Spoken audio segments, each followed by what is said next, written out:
What's good, people? Top of the evening, Friday evening, 10 o'clock for my New Yorkers, 7 o'clock for my Pacific people. This is the Option Podcast. That gentleman looks like R.B. Ham. We're going to find out. The episode starts right now.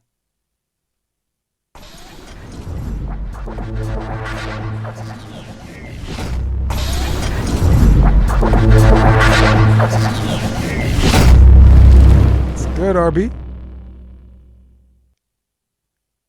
Hey, nice to see you. Nice to see you, Jason. Nice for allowing me on your podcast. I'm glad to be here. Very honored. Thank you. Well, I had to get authorization because Friday is the only night where, like, my wife and kid, that's like board game night for us. I could sing karaoke any night. I can travel to New York and back, but Friday she gave me special permission because I have an exceptional guest. Guys, RB Ham in the house. We're gonna talk a little politics. He's represented. What part of Canada are you from? I live in Saskatoon, Saskatchewan, and I ran Saskatchewan. for the People's Party of Canada in the last election for in Saskatoon South uh, Pe- district. People's Party. So People's Party like is Canadian code for like Labor Party, like for Britain. Actually, no, the People's Party of Canada was formed by a fellow named Maxime Bernier after he, in 2018 or 2017, he ran for the conservative leadership and he wanted to bring true conservative values back to the Conservative Party, which was floating more and more to the center, right? And he wanted to be more of a distinction than what the Liberal Party is. And he was kind of at the last minute boxed out, and he didn't win the leadership. He stuck around for another year or two, trying to get them to keep moving further to the conservative side of the spectrum. And then he gave up and he started his own party in 2019. And so I got involved with the People's Party of Canada 2 years later in 2021, actually in 2020, in 2021 when they had the COVID mandates and lockdowns. Now, I'm traditionally a left winger. I grew up a socialist. Tommy Douglas was my hero. He was like the father of Medicare in Canada. He was the premier of Saskatchewan who brought in Medicare. And it proved so popular. And and it was a very, very controversial thing at the time, right? Bringing in Medicare because the doctors, of course, the doctors associations are totally against it. And so he dragged us tooth and like screaming tooth and nail into this modern world with Medicare. And it proved so popular in Saskatchewan that eventually every province in the country adopted it because it took out the middleman, right? There was no more insurance companies in between you and your care. And so it's proven to be very popular. And of course, throughout the old industrialized world, the idea of universal health care, where if you're a poor person and you need some kind of health care, it doesn't end up bankrupting you. That was the whole concept behind it, and it's proven popular. So it's so popular that it's been adopted everywhere in different forms. I mean, there's always some private health care that they have to have because you just can't. You can only give basic health care to people. When it comes to specialized stuff that costs more money, it's always going to be a cutout for that. And so I know that Germany has a very, very good public relationship where if you can afford to get more advanced healthcare, you are allowed to. And so in Canada, we've had this constant battle for the last 20, 30 years of fighting back how much private should be allowed in and that, right? So it's a very interesting thing. But anyway, so I grew up that way. My dad was a Teamster. He was a bus driver, truck driver, then a bus driver. So he was a Teamster in the Teamsters Union. And when they went on strike, they went on strike, man, hard, you Yeah, know. those guys are And no so joke, man. yeah, that's right. So I grew up in that environment. So I've always been a trade unionist. I was in unions for myself for a while, but now I'm driving a truck and I don't have a union, but I have a good boss. They allow me to. They treat me pretty well, but I basically had to do that because in 2021, during the COVID mandates and lockdowns, at that time, I was a custodian, an assistant building operator, a nice title for that, at a school here, an elementary school here in Saskatoon. And I saw what was happening with the COVID mandates, what they were doing to the kids, masking them up, wouldn't let them play sports, wouldn't let them play music, and they were floating out all this misinformation as official studies like it was the Black Plague, you were going to die. And of course I did my own research, which you're not supposed to do, and found out It's that called uh, reading, right? yeah, you're all reading. But I mean, even before that, like I was aware of Event 201 in October of 2020 or 20, I think it was October of 2020 or 2019. It's been a while. They came out with Event 201, and I was tuned into that, and I went, "Oh my God, they're doing a tabletop in New York City. They did a tabletop exercise of what would happen if a coronavirus got out of China and swept across the world. How would you deal with it?" And one of the main parts of it was how would you censor misinformation? How would you get everybody on board on it across the whole world in Operation Lockstep? How you would get corporations involved and everything. And of course, even before that, in 2010, the Rockefeller Institute had an actual operation, another similar scenario called Operation Lockstep, Lockstep. going over the same sort of thing. So I was aware of all this. I was aware of all the other times they had tried to get a pandemic going. In 2010, in England, they declared a pandemic. It only lasted a few months before they had to recall it. But at that time, they came out with a rushed vaccine for this avian flu. They called it the bird flu epidemic, and Timeline they wise, rushed what out of was this? Like timeline wise? in 2010. 2010. Thanks. Yeah, and what they did was they rushed the vaccine in market, ended up causing narcolepsy. One person fell asleep at the wheel when he was driving after he got vaccinated and killed somebody, and they withdrew the vaccine, right? And of course, way back in 1976, they had the swine flu scare. In 1976 in the United States of America, Gerald Ford declared it a national emergency over the swine flu, and they rushed a vaccine to market at that time, and it ended up hurting a lot of people. A lot of people got Bell's palsy, paralysis, things like that. The same sort of things that, and all these, and they had to withdraw the vaccine because of and it became a big controversy.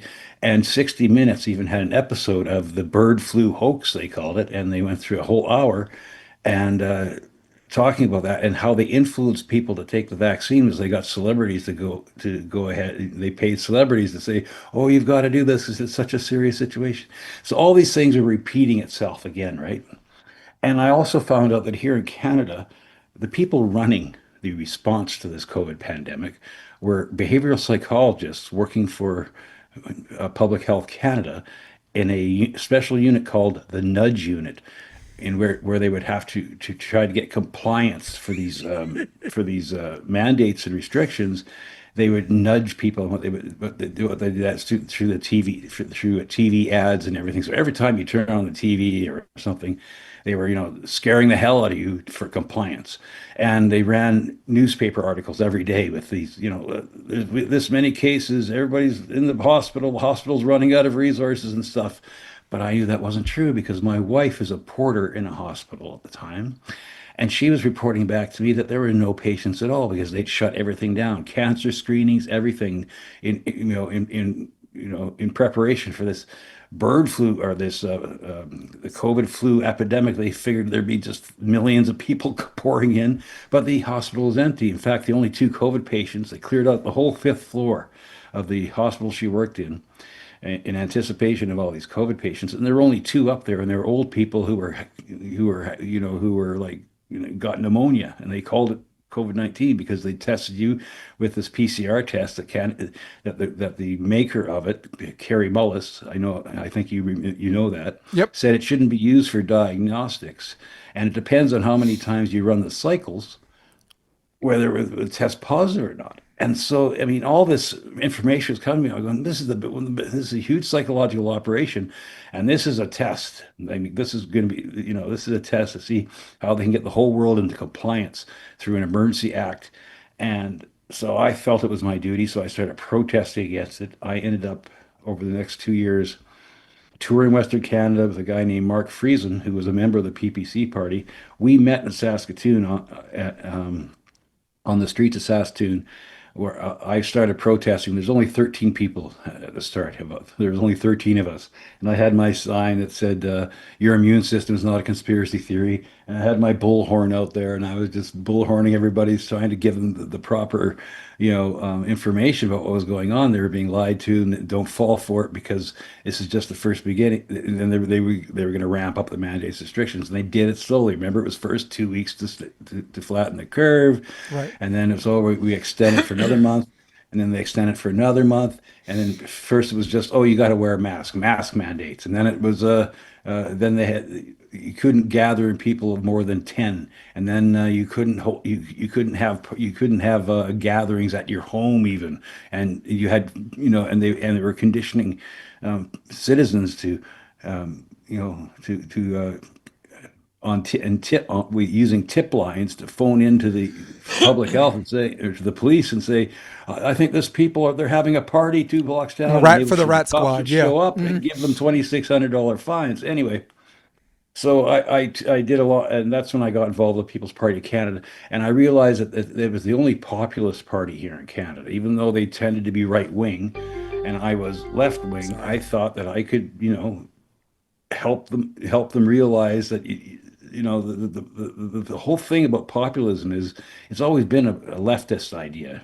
Huey Long in Louisiana, FDR was basically a populist. Tommy Douglas, my hero, was a populist, and it was always sort of thing on the left. And you notice that happened in the United States with the Democratic Party. They fought against the populism from the left, and they cut it off at the knees. Remember, Bernie Sanders kind of represented that populist left. Let's get health care. Let's get things for the working class, right? And they kneecap them with the Democratic establishment, the Hillary Clinton, Bill Clinton, third way people, the Tony Blair type people, and so that what that happens is it seeds the ground to the right to bring in their brand of right wing populism, and right wing populism is much more dangerous because it ends up with brown shirts and fascists and book burnings and all kinds of horrible things. I mean, that's from history. We know that, right?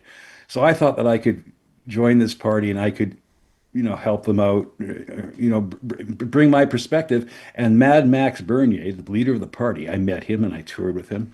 And I openly told him, hey, these are what my thoughts are, these are what my feelings are. And he said, oh, you're my favorite socialist. And he endorsed me to run for the party and everything. And so, I mean, there's a way forward politically, but I don't know because we have not yet got a seat in the House of Commons.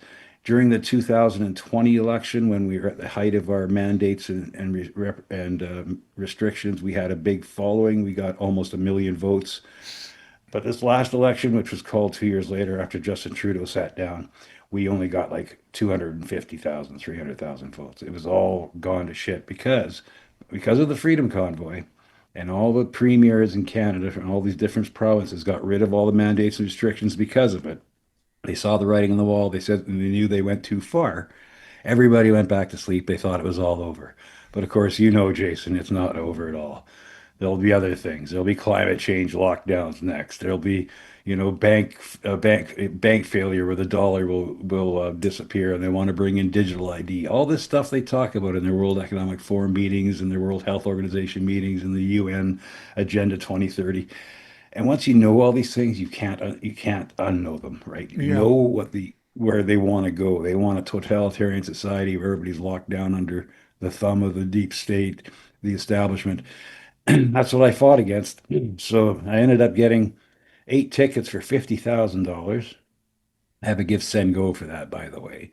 I ended up losing my job and losing my pension because I worked in a union, and the union threw me under the bus and didn't back me up. So I ended up having to go back to truck driving, and so that's what I do now for a living. And I work I work Sunday to Thursday, sometimes Sunday to Friday. I'm gone for 6 days. I come back. I'm home for a day and a half, and I go back out on the road. And I'm going to be doing that till the day I die because I don't have a pension anymore. Oh man. You know, a lot of people will listen to the beginning of this and think rabbit hole this, rabbit hole that. But I think I'd like to ask my audience to just take a look at something called retrospective action, right? Meaning dealing with things that happened to the past, so you know, so you understand it, and it might give you a better way to have the answers, or at least raise the right question. Which, by the way, is what this podcast is about. It's about raising the right question, where guys like you and me, and hell, our audience, we can all answer all this shit together, right? So I will say this, and I'm not. I swear to God, I'm not both sides of this. I'm just looking from the present to the past. One, every time they had a vaccine, and the vaccine ended up hurting people, the mistake was out in the open. They recognized the mistake and they advanced the science. This happened with polio. This happened all the way back to the first vaccine when, right, cowpox, I think smallpox was used to combat cowpox or something like that. I think in the, 1700s or something like that. It was, Edward Jenner in Britain. right. Yes. And it wasn't even done by a needle. It was done by like a milk tit from like a cow or something. And this COVID vaccine is the first one where there's still no acknowledgement that we have an issue here and we need to find a way to advance the science, right? Even, and for YouTube purposes, I'm a partner with YouTube, their own guidelines, the CDC and the WHO are echoing my sentiments. The WHO is basically saying for the boosters, last year's cocktail for this year's mutation is, and I quote, not sustainable and not appropriate, right? Does it prevent transmission? No. Does it prevent you from getting it? No. And the bottom line has always historically been informed consent. And for me, I'm not a rabbit hole guy because I think if anyone thinks it helps you, take it. Take it. You got your kids riding on that. Good luck with that, right? But take it. But informed consent brings the power back to the patient because that's where the dynamic shift took place. It became not a decision by the patient. It became a decision by the doctors who were mandated by agencies to do it this way or you lose your license. I live in California. With Gavin Newsom, of course, Mr. Social Distance, right? Yeah, okay, no. Mr. French Laundry. Yeah, Mr. French Laundry, Mr. I want to take a picture next to Magic Johnson, who's like the epitome of the immunocompromised, right? So I mean, so timeline-wise, one, there was that. There was no advance in the science, no admission that we have a problem. Two, there was on full display a not for me, but for thee. Right? French Laundry, this guy. Cuomo, AOC, telling everyone to wear a mask, but she goes to vacation to Florida with her boyfriend. Ted Cruz, right? The lights go out in Texas, still tells everyone to social distance while he takes his family to Mexico. So this was a Republican and Democrat issue. And it was worldwide where these Right. people, when the cameras were on, they put the masks on. As soon as the cameras are off, they took them off. And they were shown over and over again doing that. Which leads me to my third point, and this is historically accurate. I don't believe in the history of time anyone's ever gotten censored for lying, but have gotten censored for telling the truth. You got a Jimmy Dore t-shirt behind you, and he said that, and I echo that sentiment. Very rarely, if ever, I'm still trying to remember, have you ever in the history of man gotten silenced for lying? And I'm only bringing this up not because I'm anti-vax. I'm not because I'm a conspiracy theorist. I'm a little bit of that, but because we, except as a collective whole, if we do not learn from our history, it's doomed to repeat itself with a slightly worsening condition. It's like theater of the absurd. I know you're Shakespeare, but I'm more of an absurdist guy. I'm more like a Beckett guy. I'm still waiting for Godot, right? Imagine that at the airport. The driver has a sign called Godot, like a limo driver. But it's every time it repeats itself. On its best legs, it's the same.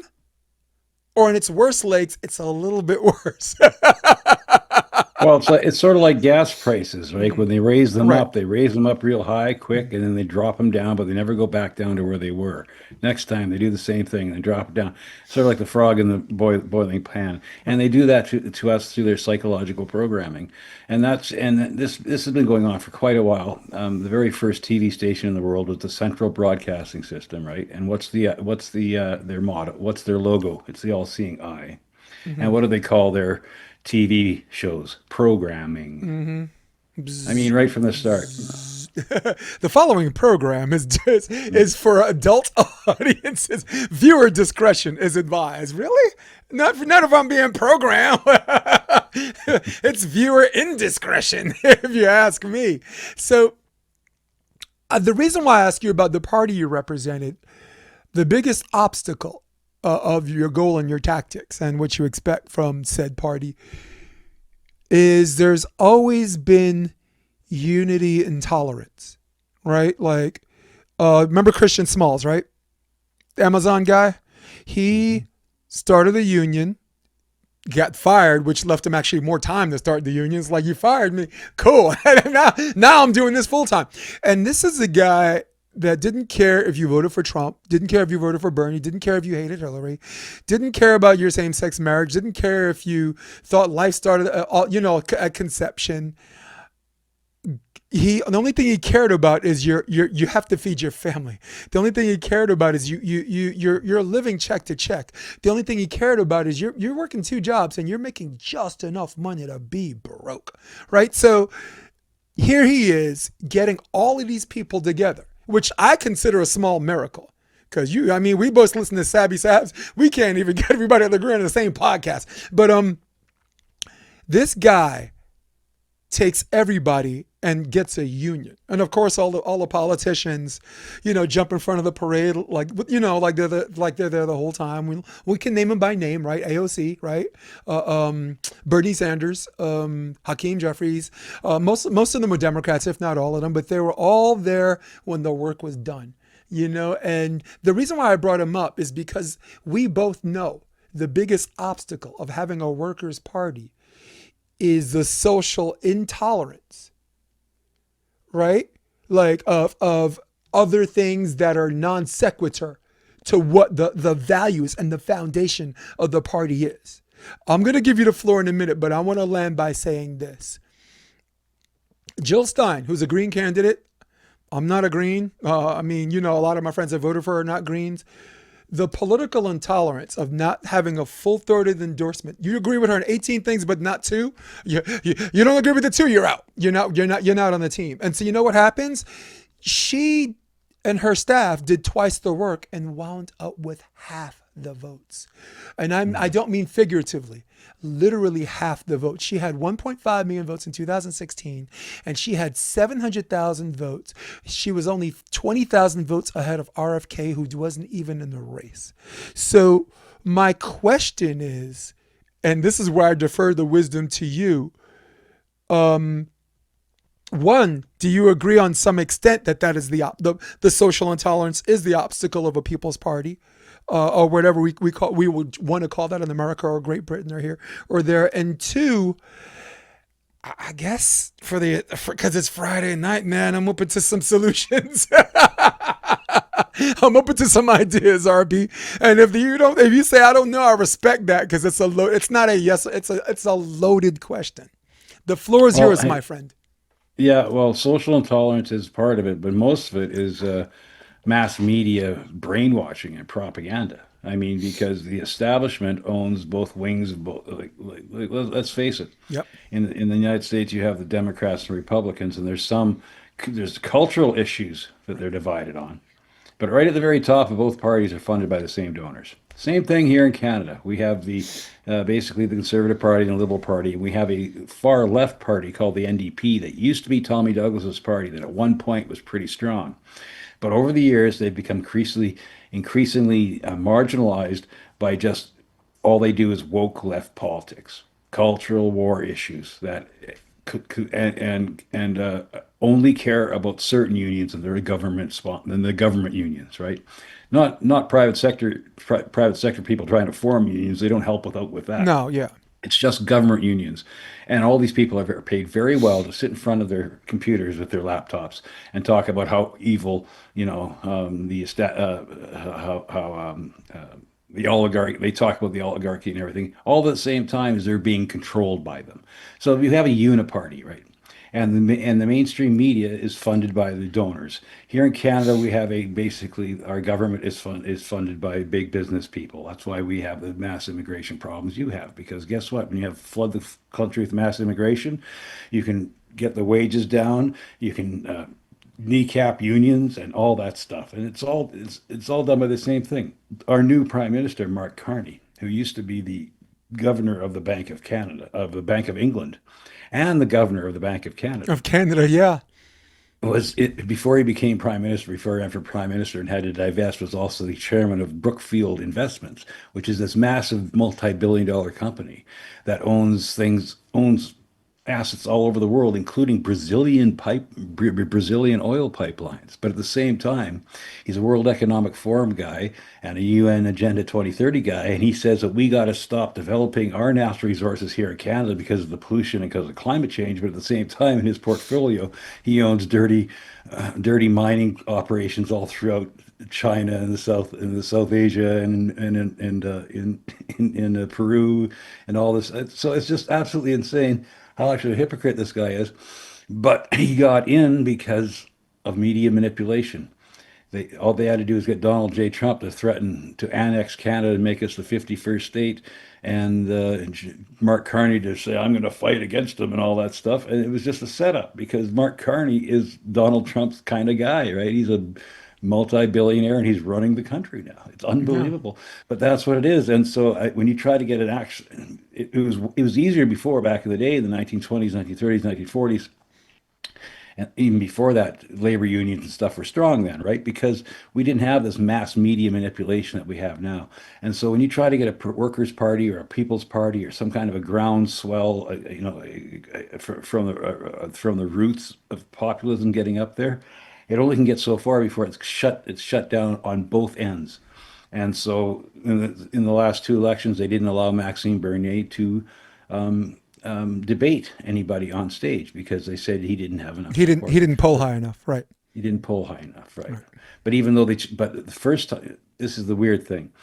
So the first election, the second election, he's been in three elections, but the second election, when we got almost 1 million votes, he got over 5% of the vote, and that was one of the bars they had set. You have to get 5% of the vote to participate in the next debate for the next election. Well, he did get 5%, but they changed the rules and said, "Oh, now it's got to be 10%." They just arbitrarily changed it, and so they shut him out Well, they again. moved the Because goalpost. Yeah. Right. Because if he got up there and started debating them, especially during the COVID era, they did not want Maxime's voice in there because he was going to talk about all the countervailing information about this COVID-19 pandemic that all the main parties were in on. They were all in on it together before the 2020 election. The NDP, the Green, the Conservative, the Bloc Québécois, and the Liberal Party, these five parties that were allowed to debate, all stood there 6 feet apart with masks on, saying, "We're all in this together." It was just unbelievable. And Maxime wasn't allowed to debate them because he would have said, "What are you guys talking about? Right. What are you doing? I mean, you're not, there's no, when they declared an emergency here in Canada for the pandemic, the Emergency Act was declared or whatever, the emergency, whatever. There was no debate in Parliament. Nobody went to the people. Nobody went around and doing town halls and talking to the people. What do you think? Doctors and other health professionals who were against what they were doing weren't allowed on the public airways. They weren't allowed to be interviewed or talked about or even debated with because their voices were so they got marginalized and they got shoved off to the side. We had case after case where they would go to interview a health professional who would counteract what they were saying, what the official public health line was. And can never get them both in the same room. Right. But go So ahead. Yeah. when the pandemic first started, there was the former public health officer of Manitoba was interviewed by the CBC, and they started talking to him about the pandemic or whatever. And he says, "We have that every year. It's called flu season, and we deal with it." And he was trying to say this is just another flu season, but you people are taking it all out of proportion and making a federal case out of it, and that's what they did. And I firmly believe that all they did was they changed the flu to COVID-19, called it a different thing, used a fake PCR test to get all these false positive tests, and then terrified people. And when people were terrified, they went to hospital they say let's say they got the flu or the cold and they were scared and they went to the hospital. And instead of properly dealing with the pneumonia or the bacterial pneumonia they had, they put them on intubators, stuck them in socially away from friends and family, and intubated them, put them into medically induced comas, and that's how they were dying through the COVID protocols. Yeah, COVID wasn't the killing anybody. Nobody ventilator. died at Yeah, home. They all died in the hospital where they right. were sent in there and were given these COVID protocols that came down from on high. And all the doctors and nurses, 99% of them, I swear to God, probably thought, well, I'm doing the right thing. That's what they say. But they were killing their own patients. They didn't even know it. Yeah, I mean, and again, I am totally okay of saying, look, this is novel, this is new, right? And we're trying to understand this and mistakes. We're going to make mistakes or mistakes was made and let's move on from there. But you stumbled onto a more, not stumbled on, but stated the obvious of the more broader point. That's not what happened in that timeline. During that timeline, there were a group of people that were saying, this is the science, we are the science, right? And if you don't do Yeah. this, you're a baby killer, you're a grandma killer, Yeah. you're an individualist, you're selfish, you only think about yourself, you don't respect the science, you're illiterate, you're stupid. Cable news anchors lecturing you, right? Like just let these people die, or if they don't want to do it. I mean, they literally got to that point. And I remember Bashir, I forgot her name, Batya, or Sargon said, let there be a lesson to you because to be nice and to be, civil because sometimes at the end of the day, you'd feel incredibly stupid from being so wrong, and there's a great population that feels stupid from being so wrong and they've gone silent. They just went in hiding. And there are people that went so far this way. They're as indoctrinated as the anti-vax people. They're as indoctrinated, feet planted, and right now they're probably on their eighth, probably 9 boosters. What are they up to? I don't know. But I don't know how to put it in the words, but it caused this divide because in America, if you took 8 vaccines, COVID vaccines, you're a Democrat, right? If you didn't take any of the COVID vaccines, you're a Republican, right? And there was a line drawn in the sand that if you had every vaccine except the COVID vaccine, you were anti-vax. And families broken up, marriages broken up, friendships, Jimmy Dore, again, the shirt's behind you, lost friends, lost businesses closed down because of this. And listen, at the end of the day, I don't need nobody's apology because I got through it for the most part. I mean, off camera, I'll talk to you about what really happened to me, and my freaking handle, by the way, my YouTube and Facebook handle, which took everything in the world to get it back. But some people just say I'm sorry. Just say I'm sorry. Social distancing, they admitted under oath they made it up. Mask, they said cloth mask works, so you got everybody walking around looking like the fucking Hamburglar from McDonald's and shit, rubble, right? And then no surgical masks work, and then it's just the N95. But and if you can't breathe in it, something's wrong with you because I can breathe in it fine, right? And then you find out this thing's mutating and the vaccines are behind it. Their own websites, YouTube, if you're listening to this, WHO, Walensky, the director of the CDC at that time, not sustainable, not appropriate. So sometimes, man, just say, I'm sorry. But I think your conspiracy in 2021 is today's spoiler alert. It is more believable that it was used as a control dynamic than it was to avoid a pandemic. Well, absolutely. I mean, and you can tell because the people who were pushing it, all the leaders, were caught over and over again. Not doing it. Breaking Like if their it own were that serious, breaking their own rules all why the are these time. people partying like it's 1999? Yeah, so they were breaking their own rules all the time, so they knew that it wasn't that serious. But their job was to scare the hell out of you. Remember in those WhatsApp messages that Matt Mm-hmm. Hancock, who was the public health officer over the minister for the health department over in England, they caught his his WhatsApp messages, and he was talking openly about how they were actually deceiving the people into they were scaring people, scaring the hell out of people into going along with it into compliance. And one of his messages says, I think it's time to deploy the Delta variant. Hmm. As you know, because this is just, and like I said, this is just another thing that they rolled out there and said there's a Delta variant. How do you know? Well, as far as I'm concerned, virology and epidemiology are today's plague doctors, right?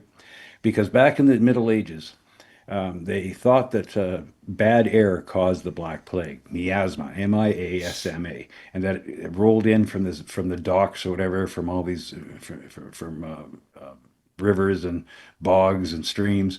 And so you had to, what these plague doctors would do, they wear these beak masks, and they'd fill it with posies, right? And to deal with the patients, because they believed that they didn't want to breathe in the bad air. But of course, we found out that what caused the Black Plague was a flea jumping off a rat. That's terrain theory. Right. They were going through the germ theory of bad air. Miasma was causing it. Oh, And that's like what's an going airborne on now. virus. That's right. They're talking about airborne viruses. There's Right. no such thing as airborne viruses. Viruses don't float around from China and then come over to Saskatoon out in the air. They come through in people. If you have a virus that's inside you. You have what are called exosomes, right? And if you get run down and sick or whatever, these exosomes flare up and they become viruses, and they clean your system out. That's why you sweat and all that stuff. And then of course there's certain ways you deal with these flus and colds, and we've been doing it for years. Chicken soup, whatever, right? Starve a fever, feed a cold, all that stuff for years and years. That's what Right. we did. And all these other things like measles and everything. When I was a kid, I got the measles, I got mumps, I got all that stuff. I got it naturally, got over it, and I now have lifetime immunity. Never took a vaccine for any of it. All of a sudden, they came out with these measles vaccines saying that, because measles was apparently killing everybody. There's some kind of measles didn't kill anybody but people who already had weak immune systems anyway, or had other underlying conditions, just like the COVID-19 virus, if there was one, was killing the people that had the most comorbidities. And they talked openly about this stuff, right? Good, young, strong, healthy people did not need the need the vaccine, but you can't sell $1 billion worth of Pfizer stock if nobody's going to take this vaccine. So they lied to everybody and said they had to have it to save other people, even though the vaccine, in their own words, says it doesn't stop transmission, Mm. and it doesn't stop you from giving it to somebody else. So what's the point of the vaccine? Are you saying your vaccine doesn't work then? It's absolutely insane that people are still fighting this and saying that we got to go along with what the science says, Well, because none of what they said makes sense, none of it works, but mhm. people still believe it. Well, you know And what this the other real lie thing about is? So I need to what? interrupt you. The real lie is this gentleman right here, because for YouTube purposes, the vaccines are safe and effective, okay? And you need to be on your 8th booster right now or you're going to burn in hell. YouTube, I love you so much. Vaccines, safe and effective.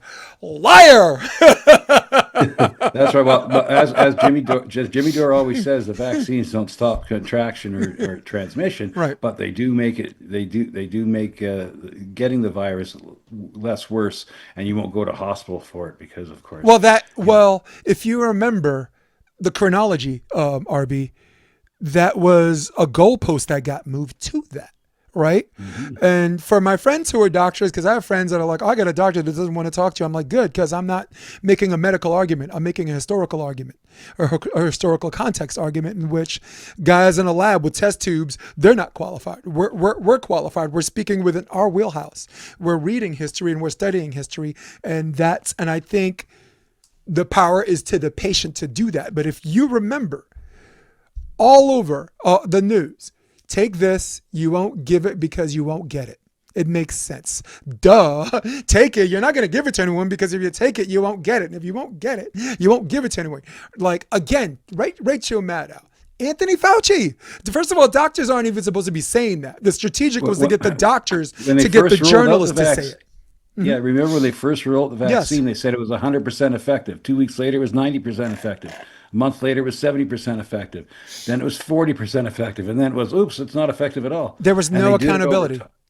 Nobody paid No. any price for it. The more you lied about it, the bigger the bigger paychecks you're getting. But that's the goal. But that was the sorry, RB. That was the goalpost argument, right? First, it's 100% effective, right? And then when there's a breakthrough, no one said it was 100% effective, right? No one Right. said this is 100% effective, right? And then no, it's for this, and then only you get a little bit, and then hospital beds, hospital beds, hospital beds. And that's where the goalpost got moved, where that was the only place they can kick their extra point or their field goal. Yeah. And even to this day, the goalpost stayed that way. Hospitals, don't want to overload hospitals, don't want to overload hospitals. And Right. All they Even though had they were were empty, even though they were so empty that the nurses and doctors had nothing to do but do TikTok dances. all. I can only say this: there were observational studies that everybody went on, right? And we didn't even. They don't want to go on observational studies now for retrospective purposes, but we got a mandate off of observational studies, hospitalizations of vaccinated versus unvaccinated, and again as a historian, correlation is not causation, right? Like if you ate some ice cream in the morning and it rained, and you ate ice cream tomorrow morning and it rained, you're not going to conclude that eating ice cream is going to make it rain. Well, I mean, we just lived in a fucking stupid time. Sorry, my guy James Barker said, actually, he's a military guy. He said, "You and I got so many shots in the military. No way was I getting any more." Yeah, and that's another thing. Remember the first Gulf War? Yeah. They gave soldiers the anthrax vaccine when they were going overseas, and a Yeah. whole bunch of them ended up getting Lou Gehrig's disease. Remember Well, that? I will only say this, not as a medical person, but as a historian. In the United States, you are not allowed to give blood if you served in the military from 1985 to 1995. I'm not sure I think it was 88 to 95. There's like a 10 or 15 year period because I tried to give blood to Red Cross. It was, I mean, that's just something we do in our family. We give blood, right? And we're good, we're good little people as far as our health is concerned. And they asked, one of the questions is, did you serve in the military from this time to this time? And they're like, sorry, you're not eligible. So I'm not saying you're right, and I'm not saying this is another rabbit hole, and I'm not saying I'm a doctor. All I'm saying is there is a reason that we don't know why we're not allowed to give blood if we served in the military from that time to that time. And my That's guy, very interesting. and my guy James Barker, he's from Texas, and I'm going to try to do his accent. Now, this is a guy, he didn't go to college. He's just a Black Hawk. He's a, former military badass, Black Hawk crew chief, one of them Black Hawk down guys, right? So he's like, "So Jason, just so I understand this." He says, "We go to the restaurant, we got to wear our mask, right?" And he says, "And when we sit down, the five of us can take our mask off."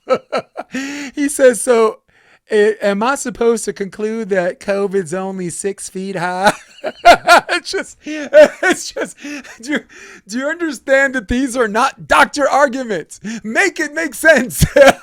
Well, exactly. When I was working as the janitor in that Oh, in the Kirsten. Sorry, Kirsten. elementary school, half the teachers in the school supported what I was doing. Right. And the kindergarten teacher came up to me and she said, "I don't know how to deal with this one thing because with the kindergarten kids, they would come in and they were told to wear the mask all day. But then when lunchtime came, they could take off the masks and eat. And so one of the 5-year-old kids asked the teacher, "So how come COVID doesn't attack us while we're eating?" And she said, "I don't have," and she said, "I couldn't answer that." Right. But the rest of the time, they had to wear their masks all the time, even when they went to the bathrooms and Right. stuff. And And again, then, not as doctors. This is just right. what we see. But lastly, I just told you here in the United States, and probably too in Canada, they dug two political lines in the sand. I was going to Take get all to your that. vaxes, Democrat. Don't Right. get all your vaxes, Republican conspiracy theory nut.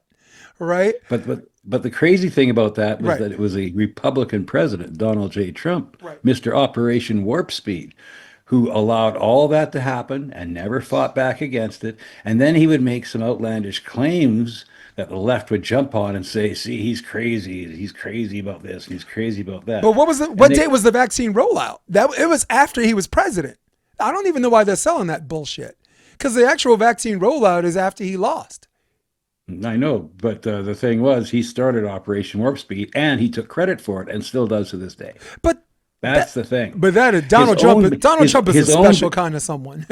his own base will let him get away with all kinds of contradictions and stuff. He was supposed to end the war against Ukraine day one. Of course, that's still going on. He was gonna, he was gonna do all these things, and he was going to put Hillary in jail. Remember during the first thing he would always say Hillary needs to go to jail, and they'd Yep. lock her up. But once he became president, he invited them to that dinner at the White House, and singled them out and said, "I love these guys. The Clintons are great people, and they've done so much great for this country."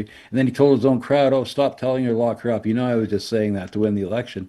So he can do all these things, contradict himself, and they still support him, these MAGA diehards. Not all of them, mind you, especially what happened after in Israel and stuff and the Gaza Right. thing. He's lost his base in a lot of ways. But like, remember when he Yeah. said way Yeah. back in the day, he said, I can go down to Wall Street in New York or Main Street in New I could York, and I shoot could someone on shoot Fifth somebody Avenue. Yeah. and they'd still support me. And yeah, people are, it's just TDS goes both ways. There's Trump derangement syndrome for sure, but there's also Trump deification syndrome Right. with these people on the right. And but the Yeah. thing Which is, is real. 80% of those TDS people that works have both the, ways, right? Yep. yeah, Hmm. but 80% of those people in the Trump deification syndrome who have that, it's because their paychecks depend on it, right? It's really hard to get somebody to wake up to the truth if their paycheck depends on them not waking up to the truth. You know what? It's hard for them to wake up to the truth, even if their paycheck doesn't depend on it, right? Like if you That's look at what true. Pfizer made in profits, Oh yeah, that's I know. generational wealth for their kids, their grandkids, and their great grandkids, right? And Right. I look, I don't think I think we went to this COVID thing way too far, but I'm just having way too much fun with it. We're in a timeline where people are defending big pharma and Yeah. corrupt politicians over And left this, wingers, over left wing this. so yeah, left winger socialist, barley crunching, Yeah. granola crunching hippies. I grew up with were always against big pharma, but now if you're against big pharma, you're a right wing troglodyte. It's just bizarre. And how about 3 weeks ago? Trump invites Albert Bourla of Pfizer into the White House, signing a $200 million deal where he himself gets a $70 million private Trump RX pharmacy designation, and he has Bobby Kennedy Jr. back there in the background. Right. Another humiliation ritual for Bobby. First, it was the McDonald's food shoot. Remember when he was on Right. Air Force One and they bring out the McDonald's food, and they've got they've got Bobby going. He's not touching the food, but he's looking at the camera like, "Are you serious?" And then they've set him up for, okay, you're going to be allowed to go in there and do a vaccine commission and really, get down into this and really look into it. But he's getting hamstrung and shot down at every level. And then Trump brings Albert Bourla of Pfizer in, cutting this deal with him, telling him how great of a guy Peter of this Bourla, this Albert Bourla, this evil bastard is, and this $200 million thing. They're going to make MMR vaccines for the cancers, the cancers that are being caused by the original MMR vaccines, and those.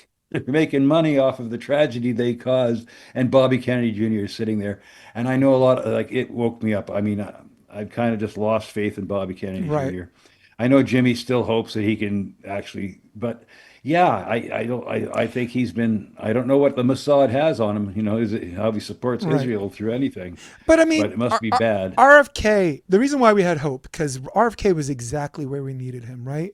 Well, we He thought we was needed. being called an anti Semite when he was one of the biggest simps for Israel, I right? know. At the same time. And this was happening with Mamdani too, which we'll talk about, of course, a little bit later.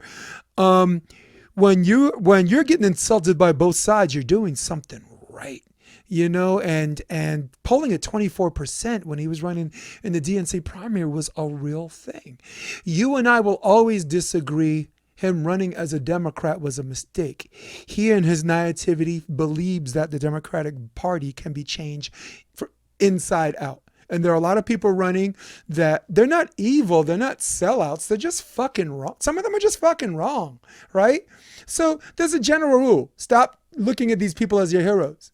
Trump, Obama was the first one, our savior, right? And then Trump was the second savior. Yeah, and Trump was like Obama on steroids. And I wanted to say something about him. Trump set a blueprint that anything they can use against you, he's gonna say it first. Like the movie 8 Mile from Eminem. This guy ain't no motherfucking MC. I know everything you're about to say against me. I am white. I am a fucking bum. I do live in a trailer with my moms. He just kept rolling it off. Like I didn't sleep with that intern. We were up all night long, grab her by the pussy. So that was the blueprint.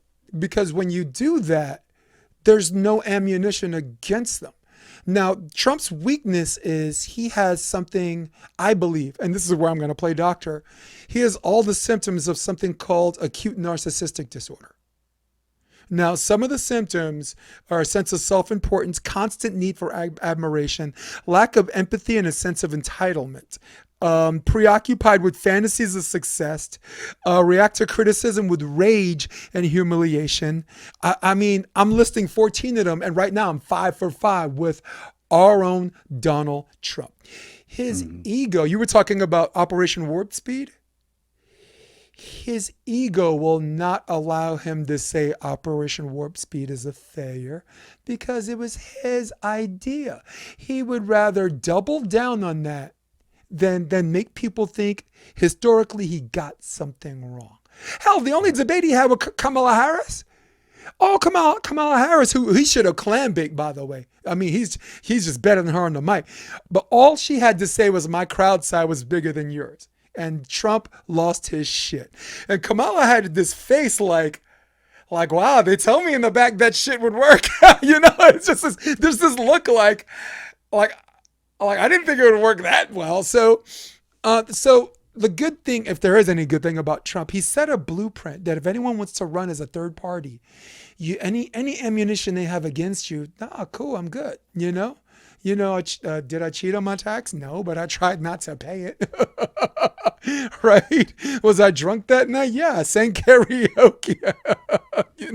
Don't be like I smoked, but I didn't inhale. No, I'm gonna be in office for 4 years, and after that second year, I should be ready to inhale.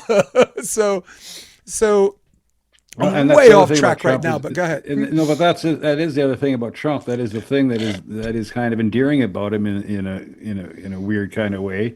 Is he just blurts out the truth all the time. Yeah, Like about Syria, why we're keeping troops in Syria because that's where the oil is, we right? have the And then oil. We and then he secure talked the oil. about he just recently about a year ago talked about Venezuela. Said we should never. If I would have been president, we would have gone into Venezuela. All that beautiful oil would have been ours. And now look what he's doing right now. He's doing it again. He's authorizing the CIA for covert actions in Venezuela. He's blasting fishing ships out of the sea, claiming they're drug runners, setting up this pretense to invade Venezuela because apparently Maduro is the number one narco terrorist in the world. All of a sudden, it's Not the just ones, absolutely not the insane. ones just south of the border, right? No, Not the no, ones that no, are geographically conveniently located next to us. and not the CIA, which are the real Yeah, narco terrorists. I yeah. mean, come on. Historically correct, my friend. Historically So, correct. Rick Ross, my friend. so he So, comes out and says the truth, but the thing is, every time he betrays his base, they just double down and love him more. right, here's They just all right, let me go can't on take it. camera too for a sec. All right. So, this is the list of core symptoms. Look at the one. Look at the first one. He's 1 for 1. Look at the second one. He's 2 for 2. 3 for 3. 4 for 4. Let's go to the next one. 5 for 5. 6 for 6. 7 for 7. 8 for 8. Your camera's off. You'll I guess wake your camera. Um yeah, look at that. Every so Hmm. far every single symptom that's consistent with acute narcissistic disorder is there. So Yeah. sorry, let me go back to you. And my friend said, she's on live with us. She's like, shit, that makes me narcissistic. Well, the thing is, I think most politicians fall on that scale. You have to I have it think, to run. yeah, yeah. Isn't it? I think I have that. You have that. I think everyone has to have a little bit of that big chip to Yeah. make that happen. Yeah, you're Hmm. right. Um, Yeah. I The thing wish. is, it's weird because I've always, I kind of grew up as an introvert. I didn't like being in front of big crowds and stuff. I played a lot of sports and stuff, but that's different because when you're, and you know that, you played sports before. I played football, baseball, basketball, Yeah, right into my 40s. And when you're out there playing, you don't even notice the crowd.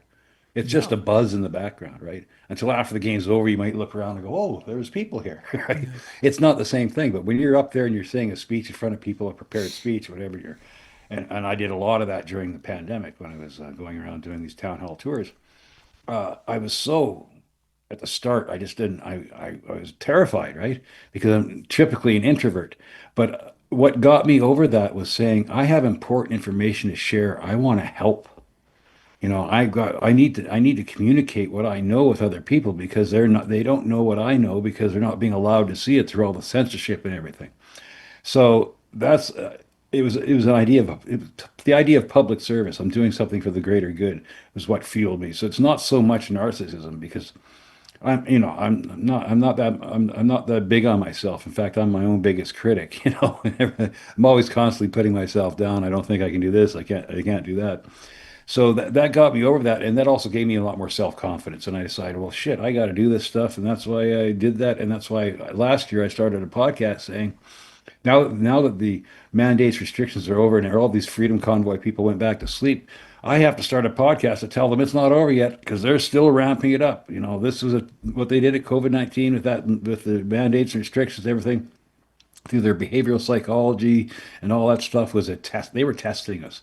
In fact, the Canadian military came out. It was in the Ottawa Citizen about 2 years ago. I can bring up the article and show you that the Canadian military used the pandemic as a what am I trying to say? They used it as an excuse or an opportunity to test propaganda methods on the Canadian public, and it was authorized by the government to do so. And then, of course, they said, "Oh, we're sorry about that," and it only went so far. And then we stopped doing it. Once it came out in public, they said, "Oh, we've stopped doing that." I bet you they're still doing it to this day. And I'm telling you, the climate change lockdowns are next because just a couple of months ago, because of forest fires in Nova Scotia, the premier of Nova Scotia came out and said you can't go walking in the woods because of the fire hazard. Except them. Yeah, except them. Yeah. But And that, when, and so yeah. Jeff Evely, who's a PPC candidate, actually has challenged that, and he went for a walk in the woods on purpose and made sure that he got the $2,600 ticket or whatever, and he's $26,000 ticket, and he's challenging it in court.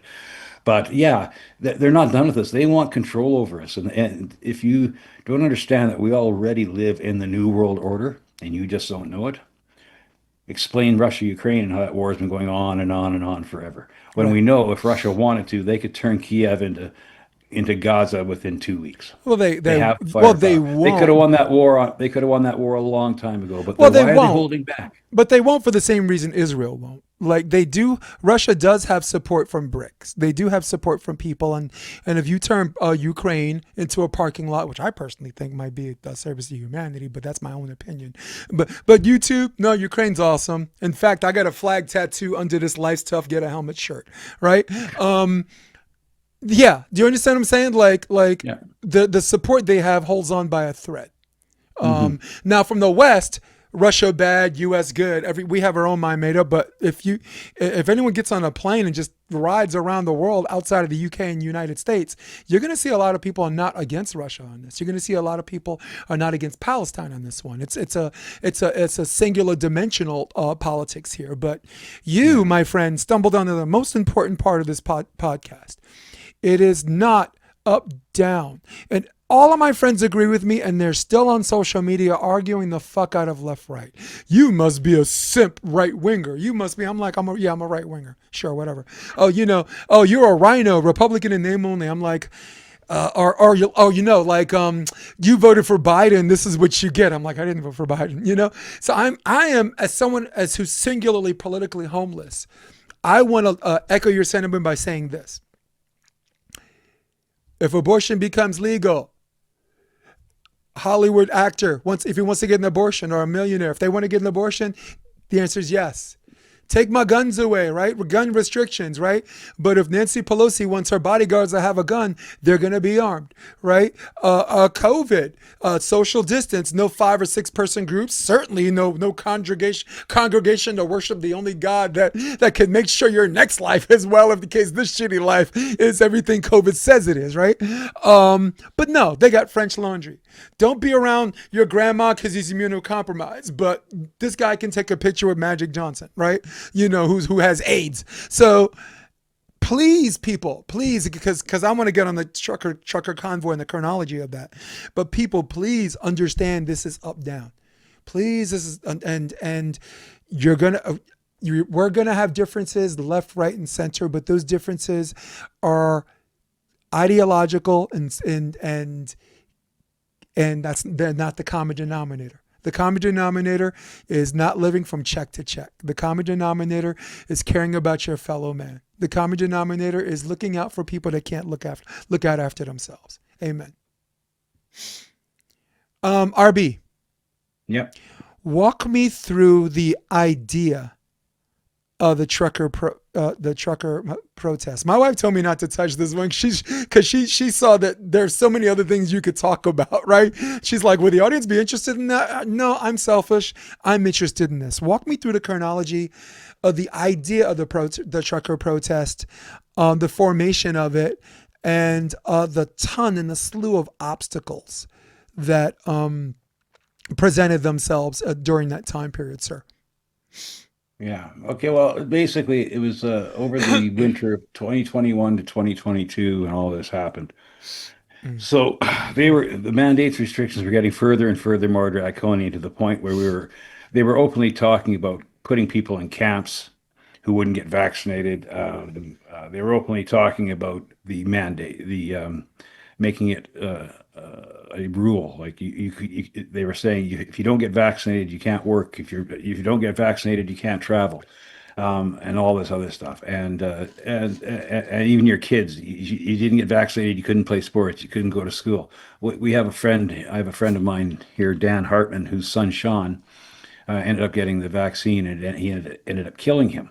He 2 weeks after he got his second shot, he was found unresponsive in his bedroom. But he didn't tell his dad he was getting it. He went because he knew his dad didn't want him to get it. But it was the only way he could play hockey, and he wanted to play hockey so bad that he went and got the vaccine. So this sort of thing started happening. More and more people started getting injured. There was more and more adverse reactions. There was more and more people pushing back. But the government was going on and to the point where Justin Trudeau, the prime minister, said he was going to do travel restrictions. You couldn't go from province to province unless you had proof of vaccination, and they were going to roll this out. It was going to become a thing, and they were going to tie it to digital ID. That was next, and everybody knew it was coming. People who like me who were awake knew that was coming. And then the Freedom Convoy around November of 2020, they started talking. More and more people in the blue collar working class circles said, "We got to do something. This is crazy." I mean, and they looked around for inspiration, and we had the 1930s general strike here in Canada, which was served as inspiration. Martin Luther King's freedom rides and protests against Jim Crow laws was another inspiration. What Mahatma Gandhi did was an inspiration. The Vietnam War protests were an inspiration. So what these people said, well, we'll have our own, and it was the truckers whose businesses were being shut down. Independent truckers or businesses were being shut down because of all these hoops they had to go through and vaccines to get. They couldn't cross the border. So it started out with one or two or three, five trucks. And as it started out in BC and Alberta, they started going across, and it got picked up through social media by all these other people saying this is wonderful, and so more truckers got involved, and then just regular people got involved, driving their own cars by the cars, and they swept through Saskatchewan. By the time they got to Manitoba, there was like 40,000 of them, and it got out into the main street. It got out through social media to all the people, and we're so happy about this, and they had so much support because people were sick and tired of all these mandates and restrictions. A lot of people knew they were being lied to, they were being censored, and that the government was going far too far. And so they would drive while they were driving towards Ottawa through all the provinces, through all the overpasses, and on snow banks at the side of the road. All these people come up with signs saying, "We support you, go, go, go." And it wasn't a left or right thing; it was a bottom-up populist movement. And nobody cared what your politics. Nobody cared if you were a conservative or a liberal, NDP or whatever. You were going there to stop this craziness that was going on in Ottawa. The mainstream media started demonizing and vilifying these people by the time they hit the Ontario border. By the time they got to Ottawa, they were Justin Trudeau was calling them fascists and Yeah, misogynists because and someone all had like a kinds of. flag or something. Yeah. Yeah, right. So and there was a guy named Pat King who was doing who wasn't a truck driver himself, but went along for the ride, and he was a podcaster. and he was a right-wing guy, and he was more vociferous, and he would talk about stuff like, if they keep doing this, the only way out of this will be revolution and bullets. So they took his words and said that they're all like that, of course, which is bullshit. So they got to Ottawa, 40, 50,000 truckers, and they shut down the city, and they were honking their horns, and they were demanding an audience with the government. They were just wanted to be taken seriously. But Justin Trudeau, it's a real leader would have met with the leaders of the convoy immediately. What are your concerns? What can we do? Let's work through this thing. But he wasn't a real leader because he was under orders from his New World Order puppet masters. No, you cannot give them any space at all. So he disappeared. He ran away. He suddenly got COVID for the 14th time and went away to his private residence out of the city. And then they just let it go on for weeks and weeks. And they kept vilifying them in the mainstream media. They kept demonizing them, saying this is so horrible, and there's only one way to deal with this. So he invoked the Emergencies Act. The RCMP came out and they started crack skulls, threw people in jail, and completely stormtroopered everybody. Right? They ran over an old lady who was in a walker with a horse and all that stuff. And she was an Indigenous person who was here who was along with the people supporting the convoy. Everything that they did went against their narrative, but they spun it in the mainstream media that it was something else. And then they charged Pat King, Tamara Leach, and Chris Barber were singled out as leaders of this Freedom Convoy or organizers, put them in jail without charge for like 6 weeks to a month. I think Pat King was in there for 4 months. Put all these charges and conditions on them, let them out, and this trial went on and on and on, and it was just over last month. And they were given time served, but are still now under house arrest for another year because they were given guilty. They were found guilty of mischief. Right. That was their crime, mischief. Man, imagine Their how lives much are time you'd destroyed serve in if you 7 years actually shot someone. for 5 years. Jeez. They've been persecuted for 5 years, and this happens throughout. Like here in Saskatchewan, like I said, I did the same thing here in Saskatchewan. We actually had our own Freedom Convoy go down to the provincial capital of Regina around the same time as the Freedom Convoy. It so spooked the Conservative premier of this province that he dropped all mandates, restrictions, and everything. I was like, that's enough, because his base stopped donating to him, and his own base, his rural base, because his here in Saskatchewan we have a huge discrepancy where rural people have more political power. The farmers, the ranchers, the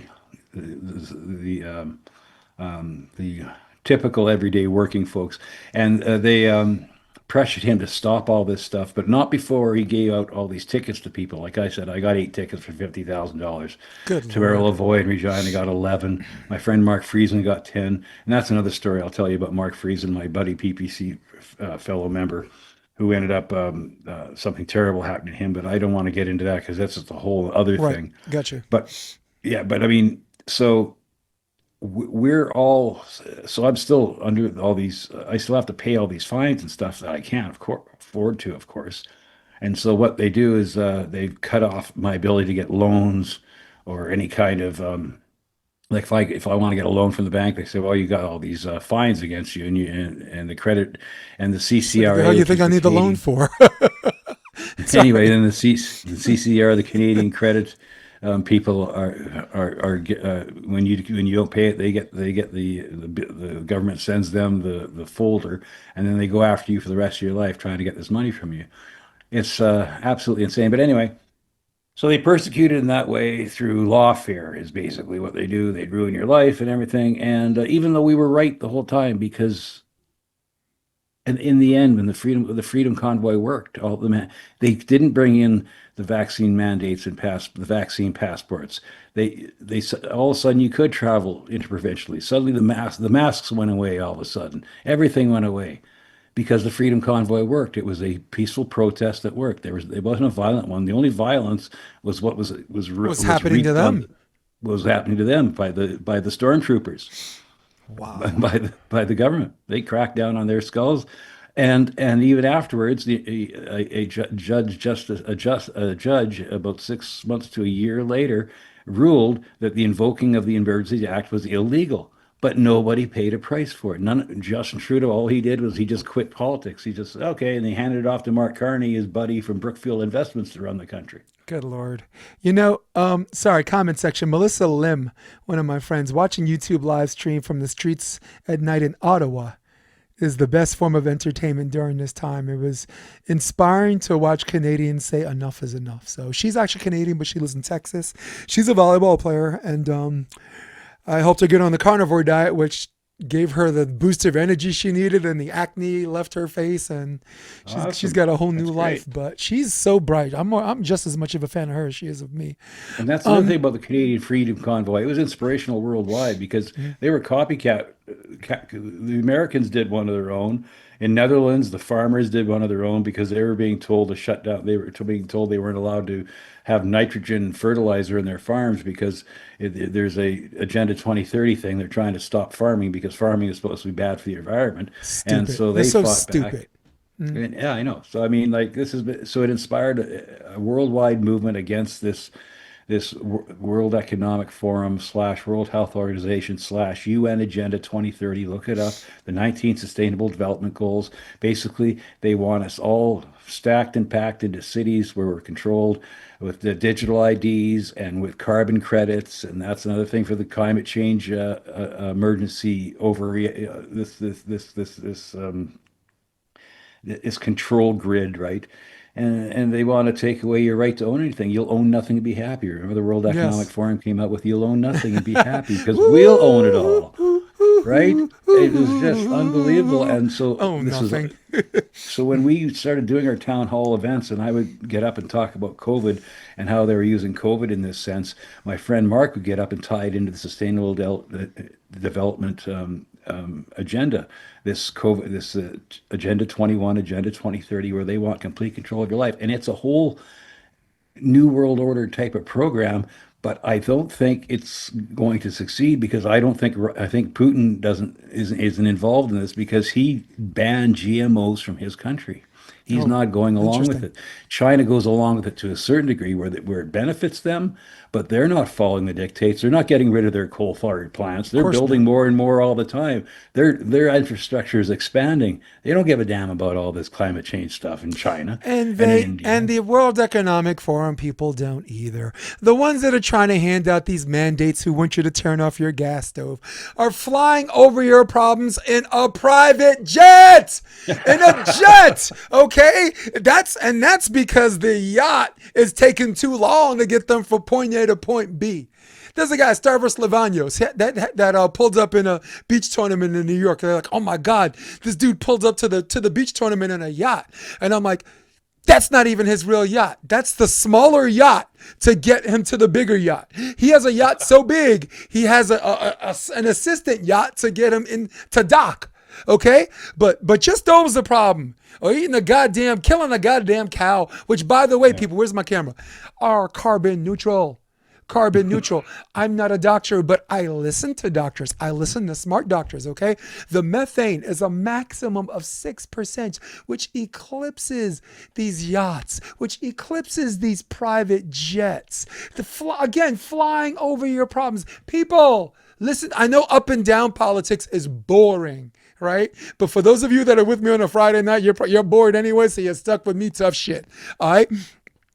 Up and down politics. Because what this man's talking about, if I'm a betting man, you could interrupt me.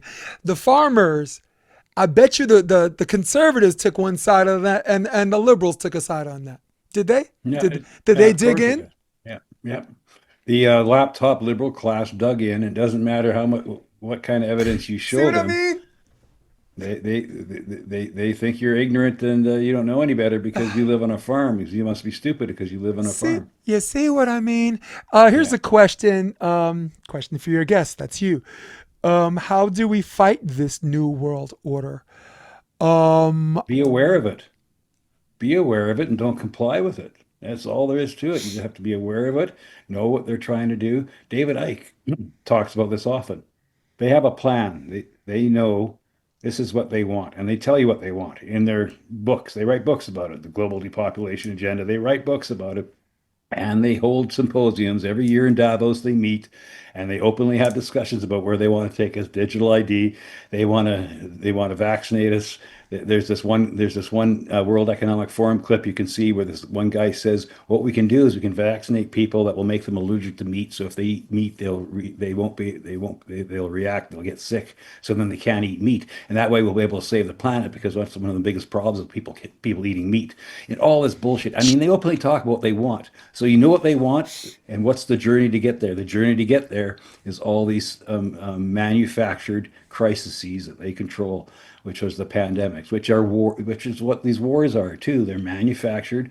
They're allowed to play out and out because it helps the military-industrial complex. It helps with their funding mechanism because they need all this money. It helps. It gives them, like the Israelis used the Palestine the conflict in Gaza to experiment with all these drone technologies, with all the AI technologies. Remember the one technology where they follow your cell phones, and so if the Hamas fighter goes, or the Hamas person, whoever they decide they target, he goes home. He gets home at night to his family. That's when they trigger the drone to go get him for off his cell phone data.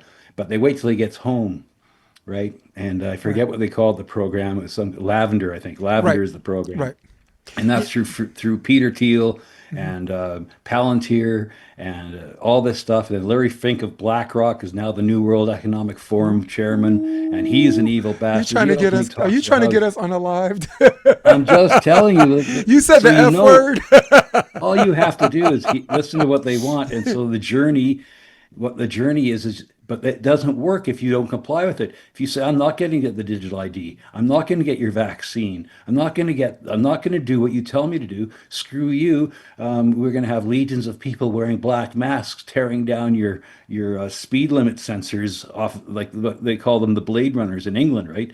Where they install these speed sensors to make sure that you're not going over 30 kilometers an hour, because if you go, they'll give you an automatic ticket that shows up in your that shows up in your mailbox because it's tied to your license plate, which is tied to your so anyway. But listen, you two, we went. You thought you heard Hamas? No, we said hummus.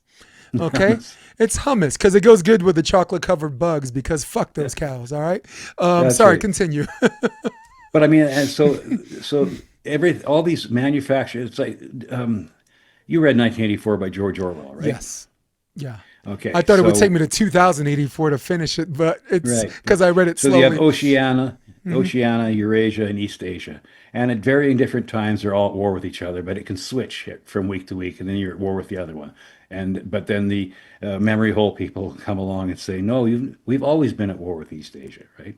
So that's what's going on, and they keep all of us constantly fighting against each other. And that's why I say I think we already live in a new world order system where Russia and China and all these places are controlled and by a central scrutinizer whose biggest job is just to keep the powers that ought not be in control through all these things. If you go back to the time, the dawn of time, the Babylon, it all works the same.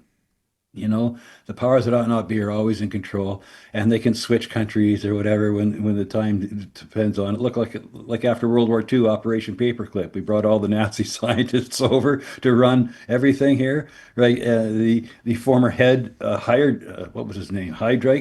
Yeah. Heydrich, I think was his name. He was the former head of the German Secret Service, the Gestapo.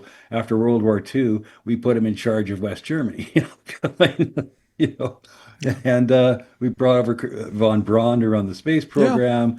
They brought Yeah. The German scientists who were experimenting on Jewish prisoners of Jewish concentration camp victims. They brought them over, and they started MK Ultra here in the United States, and it bled over here to Canada. MK Ultra, they experimented on people in McGill University in Montreal with MK Ultra. I mean, this stuff. So anyway, what I'm saying is once you're aware of the program, once you're Wow. aware of what they're trying to do with you, you can fight this New World Order program by just not complying Right. and getting back to basics, living, living off the land, to going back to nature, and trying to and just not going along with their digital ID program, which is what they want us to Well, take it, she's on because her they want way. AI running everything, She's right? on her way because she lives in Montana. So, like a lot of the things you were talking about, the active solution or the end game to said solutions, she's a hell of a lot closer than where I am. I'm surviving the Yeah. mean streets of Hermosa Beach, California. Well, I'm So, 62 years old, so this doesn't yeah, apply to me. It applies to the younger generations coming up. They're going to have to learn how to actually make things for themselves. yeah. She raises Grow their cows. own. That's what she does. Yeah, you got to grow your own food, make things for yourself, learn basic crafts and skills and stuff, and get back to the land and get back to reading books and get off the digital grid because just imagine all these libraries closing down. I have this book, I have this library of books here behind me, whatever, and I have a Hmm. bunch of other books that I've packed up and gone. But those are important because at any moment, pretty soon, they can just turn off our digital IV feed and everything is digital, and I know that's how you set up your podcast. You don't do it digital, you do it old school, Yeah, and that's smart. yeah, I'll turn on camera 4 and show you what it looks like when the podcast is Okay. over. I think you'll be impressed on the stupidity and on the stupid mass spending I did to make this happen. But I don't know. It's like we're part of that age group where we rather read the newspaper than read the news on the screen, right? Right. We're bigoted and set in our way.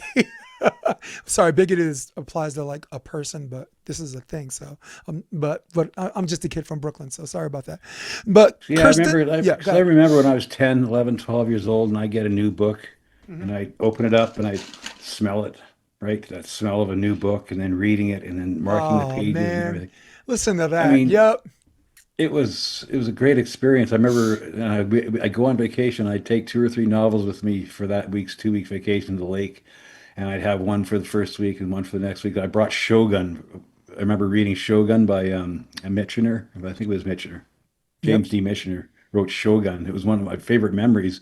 Was going to the lake, and I had busted my toe running on the roof, trying to get my sister off the roof. She was on the roof. She wasn't supposed to be. And I was going to get in trouble if I didn't get her off the roof, and she was still on the roof. And my mom and dad came home, I would get in trouble. So I jumped on top of the roof and got her off the roof. But coming back down, I broke my toe. So when we went on this vacation to the lake for 2 weeks.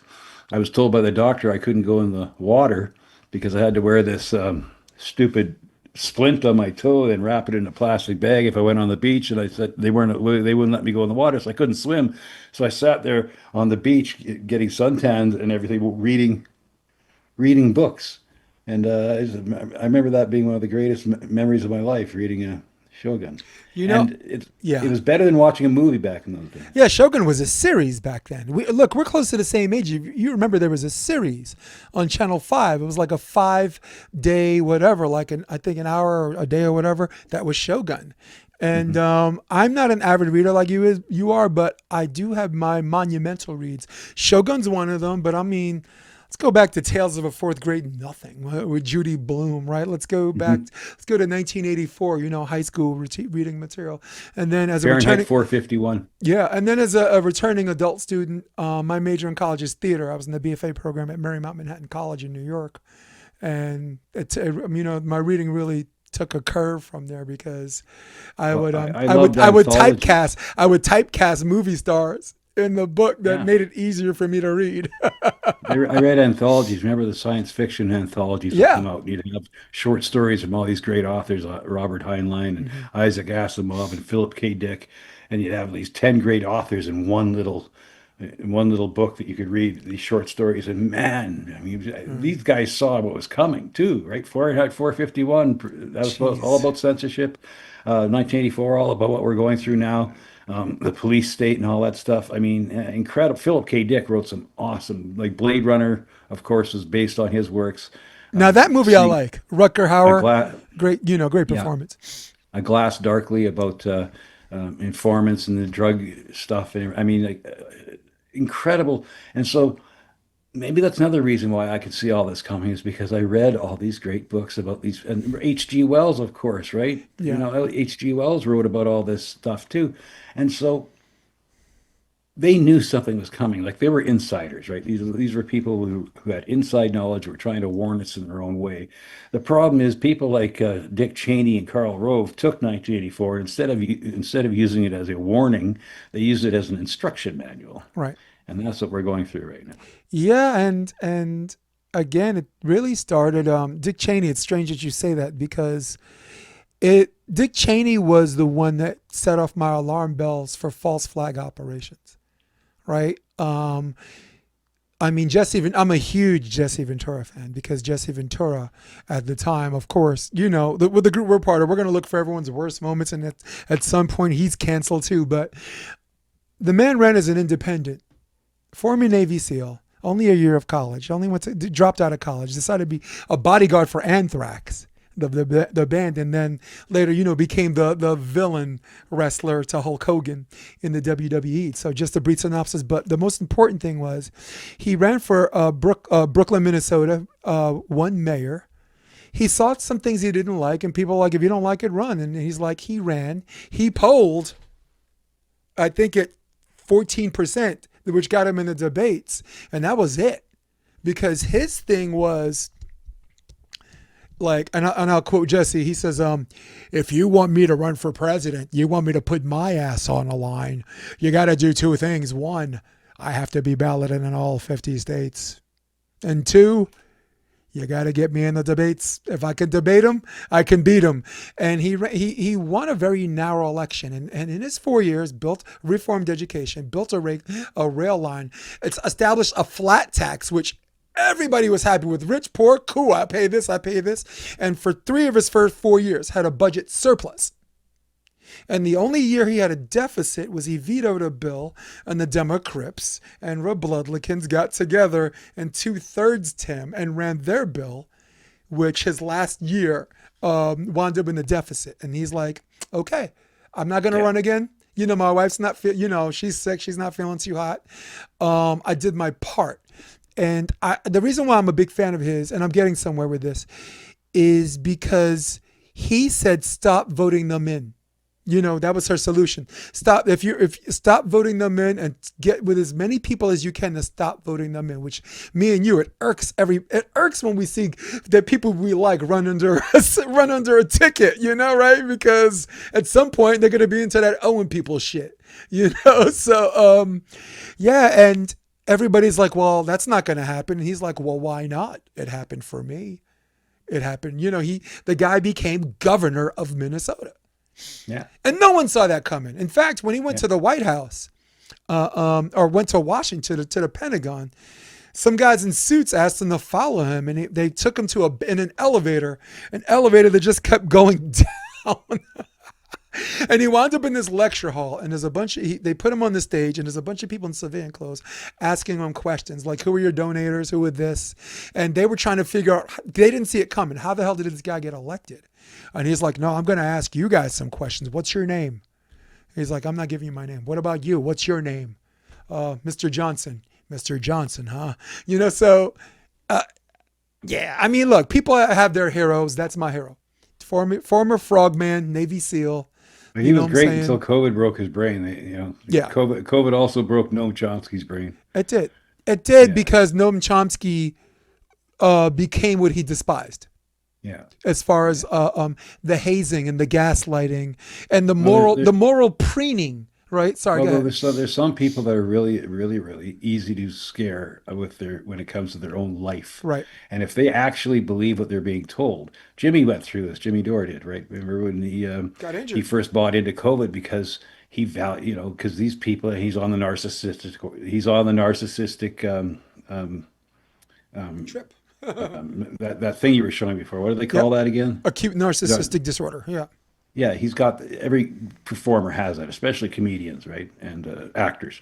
And so he really values his own life, and he was really worried. So he really followed along with the COVID protocol for a while until he got vaccine injured. It woke him up.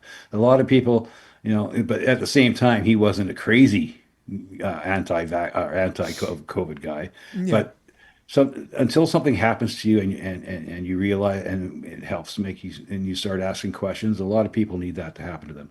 But that's what I think would happen with Noam Chomsky, and they really value their own life, and they actually bought into it. I mean, they were scared, right? You lose rational thinking when you're actually, if you face an existential threat, that you actually think that you can get something that'll kill you, Agreed. right? And you're being told that by people you respect and admire, because we have to remember that. And the guy who wrote the book Propaganda, Edward Bernays, Edward the Bernays, yeah. nephew of Sigmund Freud, the father of public relations.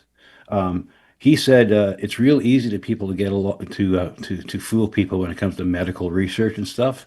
Is all you have to do is put a spokesman with a white coat and a stethoscope around his neck and have him say something, and people automatically believe it because Fucking they're afraid of Hotez. doctors.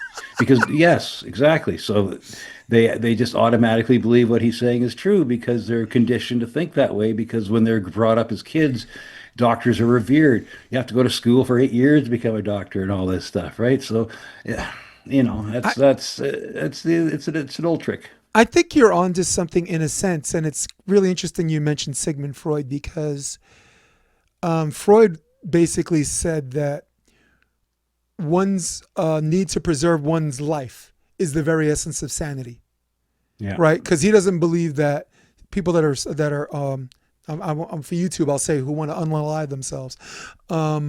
Strange that we got to pick words, and other words are okay. People who want to unalive themselves, a lot of people think that they're sane, but they're going through things, and he believed that that to not want to preserve your life is insane because he believes one's priority to preserve one's self and life, not quality of life, sanctity of life, is the essence of sanity. So Noam Chomsky was doing something he thought was the sane thing to do, right? Hmm. Jimmy Dore, until he got vaccine injured, because I think Jimmy Dore would be like the rest of these comedians if he didn't get injured. I mean, that might have been God's way of saying, hey, there's a different message and I need you to send it. And that's what happened to him. So and where I'm getting with this is, and you're not going to like this, but I got to say it anyway. If I'm armed with the same information as them, I might be as rabid too. So that means there has to be a forgiveness, right? And I actually Oh, I said this on my absolutely believe social that. media thing. My social media thing is volleyball driven, but every now and then I'll touch people up, with a two-piece and a soda. And I said, and Jimmy Dore said this, I can forgive them for being wrong. Will they ever forgive me for being right? And that's why. And I'm not saying assuming you would like that or like it. I'm just talking I'm shit. definitely like that. Yeah. In fact, when If I you, was but yeah, sorry. yeah, when I was on my town hall tours, that was part of my presentation. I would always end with, you have to be forgiving to these people that were so mean to you because they didn't know any better, right? Forgive them for they know not what they do. And I would invoke Martin Luther King famously saying, "Darkness cannot drive out darkness. Hate cannot drive out hate. Only light can consume the darkness, and only love can consume hate." Right. And so, the more they hate you, the more you must reach back out to them with love. That's the only way it works. Oh man. No wonder you didn't get elected. You got too much integrity. Jesus. Yeah. Maybe. So yeah, I just can't be that way because I see where it leads. Yeah. And that's another reason I got involved with PPC, even though they're a so-called right-wing party. Because years ago, I saw that was coming. If the left-wing populism message doesn't work, there's going to be a right-wing populism coming along, and it's going to be terrifying. 100%. Look what Trump's doing with ICE in the streets.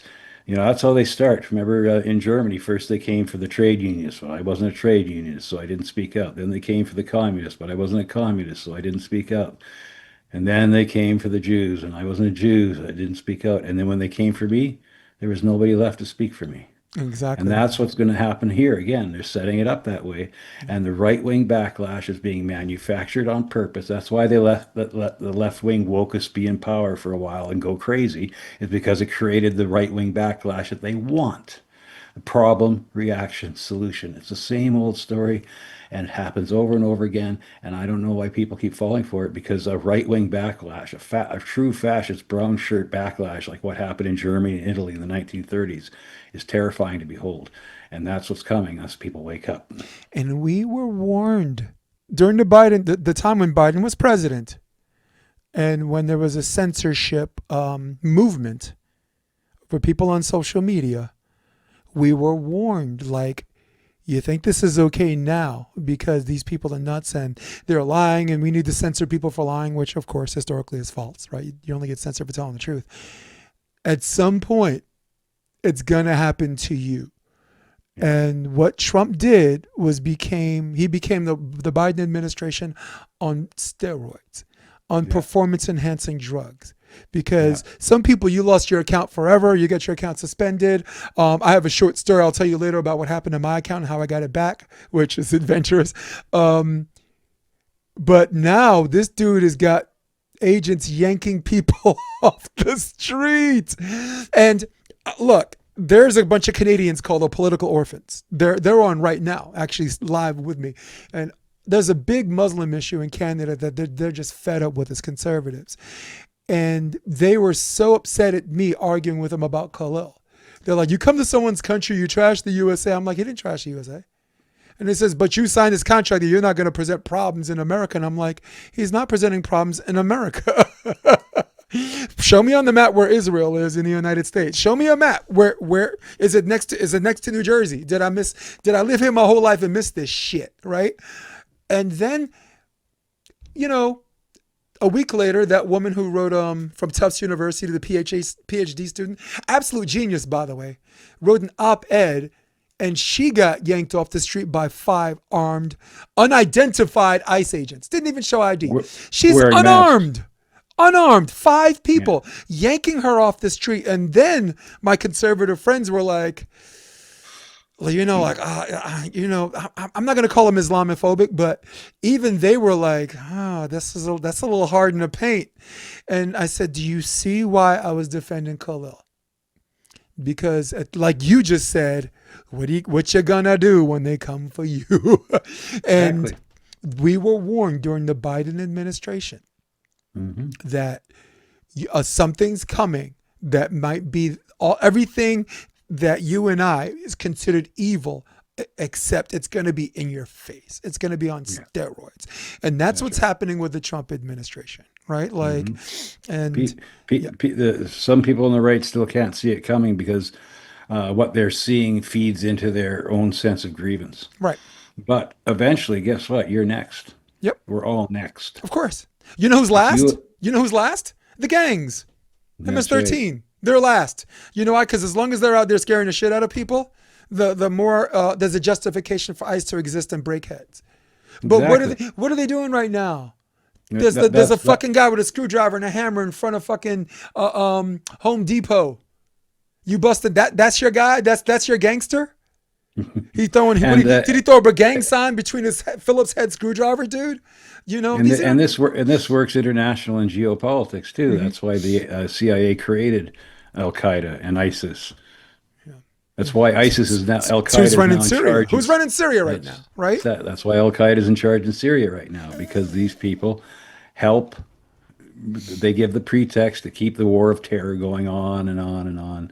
Just like Hamas was funded by the Mossad. But openly, Netanyahu, through Qatar, was sending money to Hamas to undercut the PLO so you could have a scary boogeyman. They could always say, oh, no, but what about Hamas? What about Hamas? And that's why October 7th was just as much of an inside job as 9/11, and people got to wake up to these things. Now, for YouTube purposes, there wasn't an inside job. Those guys had axes, they had short swords, they had butter knives, they had razor blades we can shave from, and they committed barbaric acts. In fact, it went beyond a tickling competition because a lot of people unalived themselves that day. So if you're listening to this man, you shouldn't be. YouTube purposes, Hamas is an evil terrorist organization, and Israel I just want to know. has a right to exist. I just want to know where those Hamas terrorists learned to fly those hang gliders in their tunnels. That must have been hard to do. With the training, huh? Can you imagine? Yeah. Well, since I'm going to edit a lot of this podcast, I'm getting my money's worth. I want people to Google search who is now in charge of Syria. Google search who is now in charge of Syria, and that'll tell you everything you need to know. Right. This is one of the co-masterminds of 9/11. So at the end of the day, we're trying to make it look like these Muslims this, oh, they stone, they stone people to death. Oh, they don't care, but they oppress their women. They do this. We don't really care about that. We're pretending. One of our biggest allies are the Saudis, who 2 weeks ago stoned someone to death in public. Okay, so That's right. stop pretending it's a Muslim thing. And the guy And who's and, in and you know, and charge you know of those Syria and, is the co-author of 9/11. And you know how a lot of these people, especially these Zionist Christians, are trying to forget. Don't talk about the genocide in Gaza. Look what's happening in Nigeria. All these Christians are getting killed by these Islamists. Well, guess who's funding these Islamists? This Boko Haram that is running rampaging through Nigeria right now. They're funded through the UAE and Saudi Arabia and Qatar, and they're funded by the CIA and the Mossad. Yes. They're set loose on purpose to give us the pretext to keep sending more arms and to interfere in their politics in Africa. So what's going on in the South Sudan too right now. And God bless our young generation. The kids after the millennials, or the ones after that, they're doing a damn thing. They are woke in the positive sense of the word. Right, but woke. We know what the original term means. It has nothing to do with the right wingers using it as a tease word, or like the right woke, the left woke. Woke. Educating our people at home. Woke was a black term in the 1960s for telling black people to watch out for white people, particularly white liberals, who are smiling in your face and pretending you're on your back, pretending they're on your side. And when you leave, they call you the N-word behind your back. So stay woke was not what you guys think it is. It got hijacked by limousine liberals and Republican space rangers so they could have a good time at it. So as was the term Zionist. That's the original term for Zionist. Exactly. And that's the whole thing about this immigration issue. The mass immigration that was allowed for the last 20 years was done on purpose by both parts, by both of the uniparty, both wings of the same predator class, right? Mm-hmm. The predator class is a great way of calling them. Agreed. They allowed this mass immigration to come in because, one, it helps them, their establishment business guys, drive down wages and have people to work for next to nothing. And then on the other hand, it drives the nativists, the people, the right wing populist types. It drives them crazy because why do we have all these dirty Muslims and dirty Indians here taking all our jobs? It works on both levels, and it guarantees the backlash that they engineered. Up, down, trying to weaponize left, right. Up, down, trying to weaponize left, right. Like, I mean, again, like the most humorous thing about me for New York, I'm on Donnie running, is like, I can't believe that you guys are upset that your employees that you're paying just enough so they can be broke gets a free bus ride to and from work. You're not giving them the money, right? But someone else wants to do it. And I'm like, and you're wondering why like New York is not listening to the rest of the country. New York is telling everybody to mind your fucking business. You know, I was watching Due Dissidence, and they broke down this statistic that 80% of New Yorkers make less than $30,000 a year. Yes, that was me. How do you live in New York City on $30,000 a year? 2 jobs. Wow. And if you know what, and if you lose one of the jobs, you're in a homeless shelter. I know. 2 of my friends I grew up with, and I just talked to them in a 1-month period. One just got out of the homeless shelter, and one is still in it. Why? Not because he doesn't want to work. Why? Not because he doesn't work hard, but because he lost one of their 2 jobs. This is sick. And again, Jimmy Dore, the Rising, Sabs, I don't give a fuck what any of you guys say.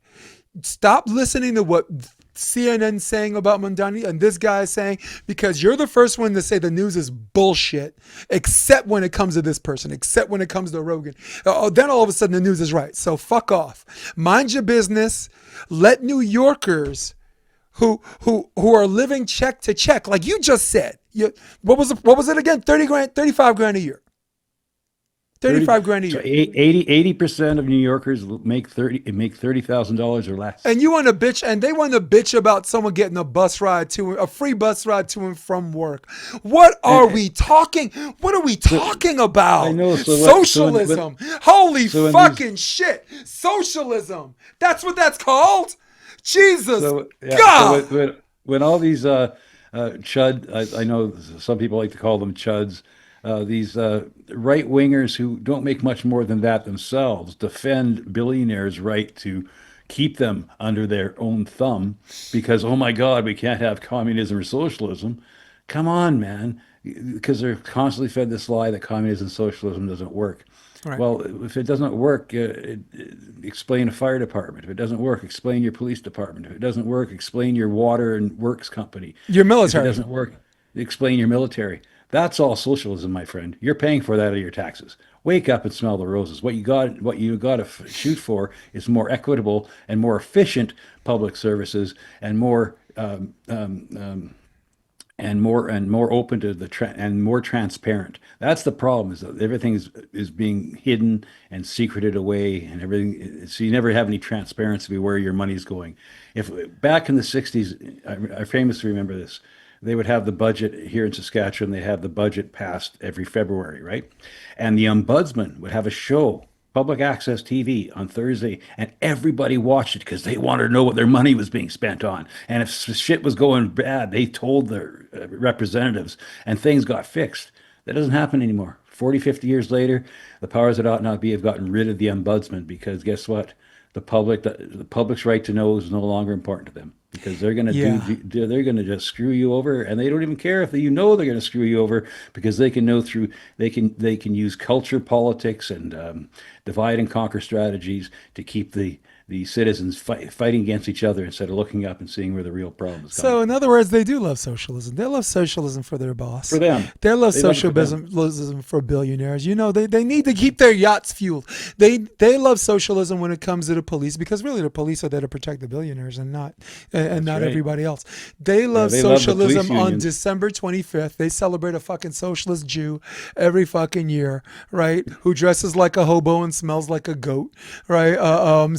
What do we talk? At the end of the day, they love socialism, but they weaponize it against everybody, not your socialism, right? Exactly. And for anyone that dares to call yourself a Christian, man, you tell your brothers and sisters, I will not shun you, I will not condemn you, I will preach Christ to you because you cannot evangelize and antagonize at the same time. You must love if that's your virtue, whomever your God you perceive your God to be. Come with that same energy, dude.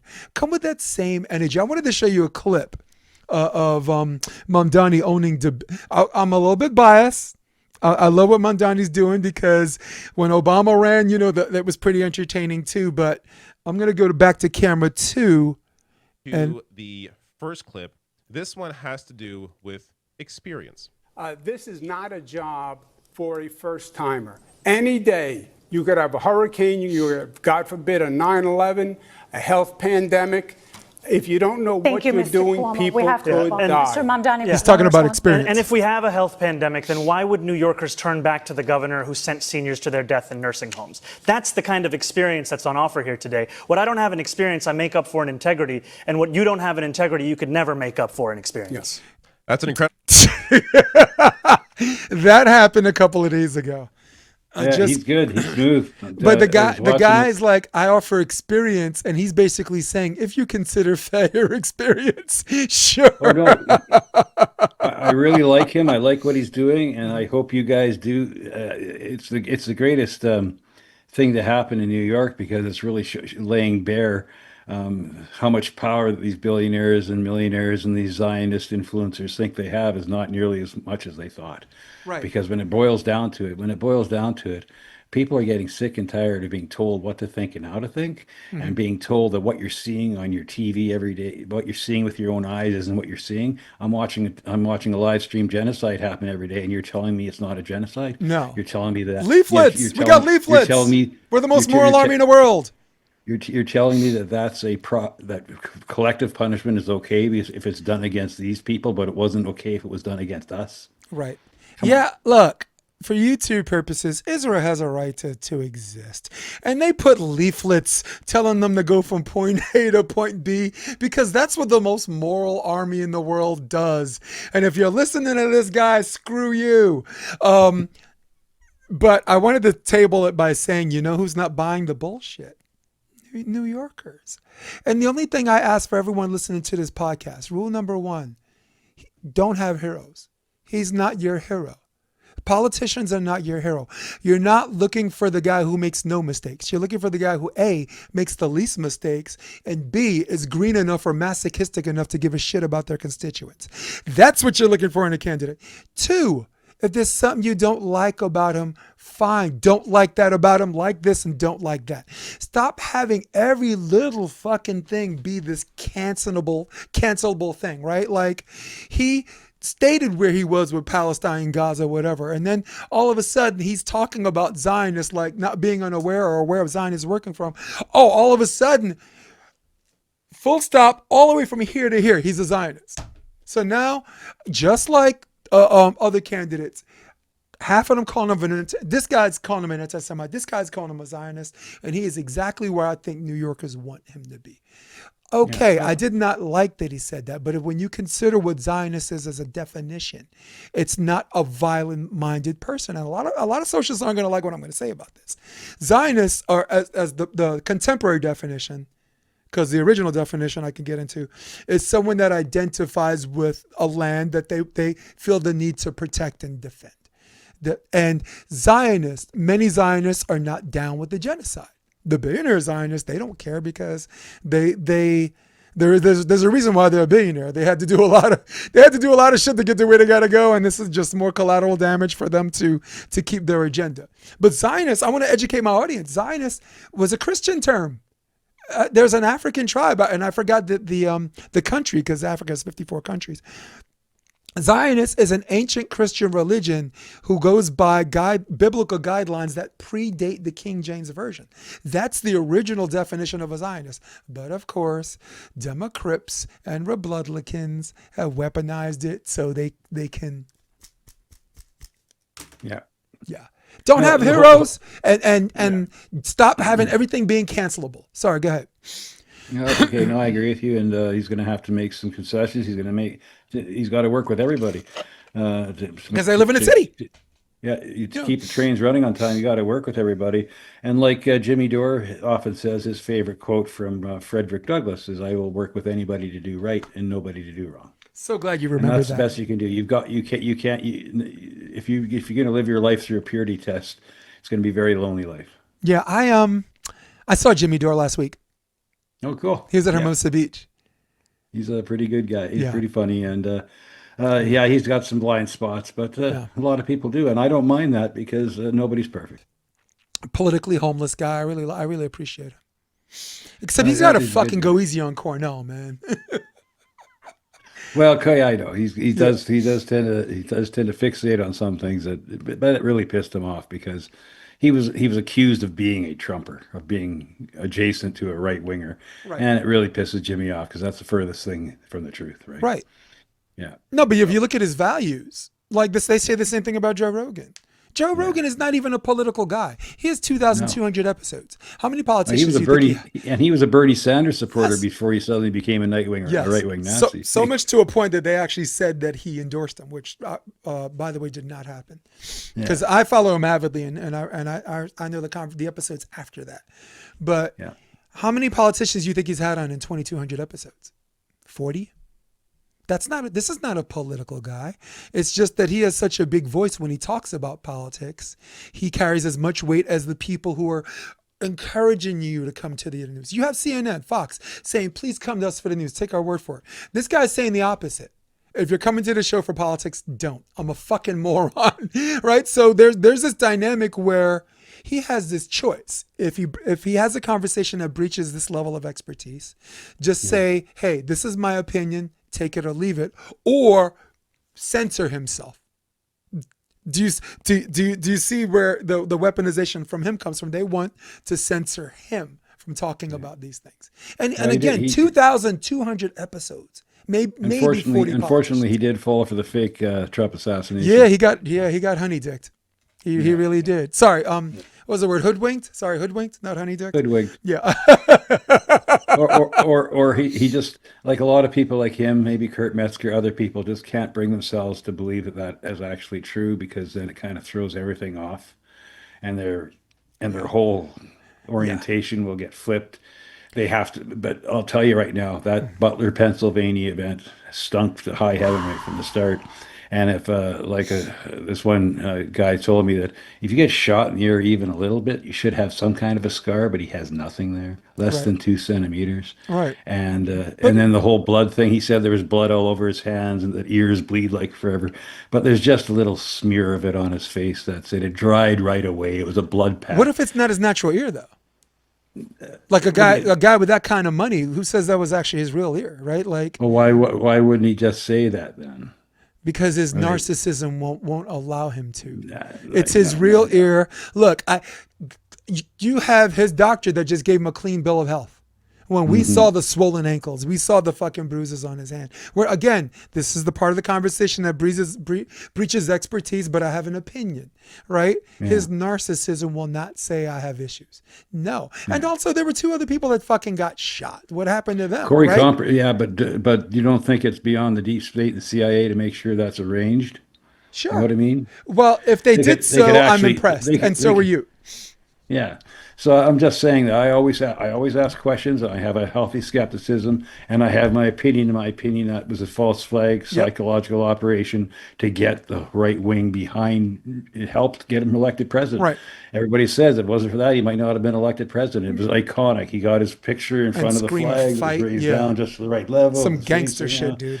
and Secret Service guys doing exactly the opposite thing you do in that situation. You wouldn't let him. They don't know how many other shooters are out there. Why'd they let him stand up and do that thing? And they allowed it to happen, and they made sure he was framed for the picture. And then they had the Keystone Cops being the security team. These girls who didn't even know how to pull out a freaking gun. It was beyond ridiculous. And then they also said that the actual Secret Service team wasn't available, so they used some kind of private security people Right. from Really? Homeland Security. And if you know Jeez. that Homeland Security is all about, that's just a place where they send their crisis actors to get trained. Agreed. Yeah. But anyway, I could go on and I go down Yeah. these rabbit holes, but these are what I firmly believe I through love rabbit years and holes. Are you years kidding? of years and years of research. And this goes back to the Boston bombing and everything and all Right. the anomalies around that and all Yeah. these school shootings, right? Right. So on the left, they have all these school shootings and everything so they can get the left wing riled up. We need more security. We need Not more. more security, taking people's guns. We need more security. We need to take away people's civil rights and and censor them. That's why the whole Alex Jones thing is such a thing. Oh, he owes $1 billion to these people. They're going to shut him down and everything, but he's still active. He's still out there. He's still Right. working. What's going on? What's really going on here, right? And so that's just he's being used as an example, so people don't talk about it because you might be sued for $1 billion. You can't Right. talk about something that's obviously in front of your face. Doesn't make sense. Well, I But because you might hurt somebody's feelings who is involved, like well, sticks and stones may hurt my right. sticks and Words. stones can hurt your bones, but names can never hurt me. Yeah. So why should anybody care if I say the Earth is flat? Why are you going to censor me off of YouTube for saying that? Why should you care if I think that that there exists an underworld civilization that there's that I believe that there's a hollow Earth or anything, and all these things that are just wild and wacky. How can that hurt you? It's just an idea, and if it doesn't make any sense, let them have that. I mean, but that's his historical human nature, right? Like, why would we go after someone who thought the world was round, right? Why would we nail someone to a cross just because he says he's the way, the truth, and the life? Only through me may you enter the kingdom of heaven, right? Why would you want someone like that nailed to a cross? Maybe he's just a nut, right? I will only land by saying this. I think that the person who believes everything is true, or no, the person that believes none of it's true, is every bit as dangerous as the one who believes everything is true. Now, if I dip down every rabbit hole that exists, it's because we have a historical pattern of not me raising the question of why would they lie. But the real question for me is why should I believe them this time, right? You know what I mean? So we have this historical pattern, and now at this point, even Wikipedia is like, you got us. We got to put up Operation Northwoods. We got to, we have to give you something. Otherwise, it's the bubble's just the bubble's gonna blow up, and we're not gonna see it coming because what happens if there's too much censorship, you won't see the bubble burst. So you have to you have to censor just enough where the bubble's here and it doesn't blow so up. when any of these events occur, you can still do this rationally and still be okay to go down rabbit holes. Right. Just holding these two things firmly in mind: who benefits from it, and two, follow the money. I'm And curious. you'll never go wrong that way. I'm curious. Look, the JFK assassination. Like, I'm ex-military. You give me the Carcamo rifle, right? I'm an expert. I'm an expert in the M16 and the Beretta.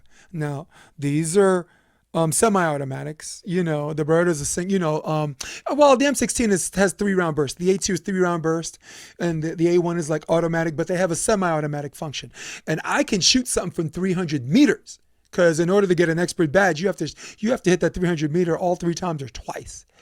But with the Carcamo, with that rifle, I don't know.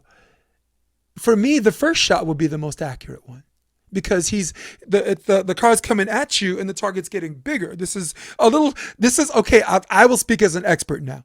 When something's coming at you, the target's going to get bigger.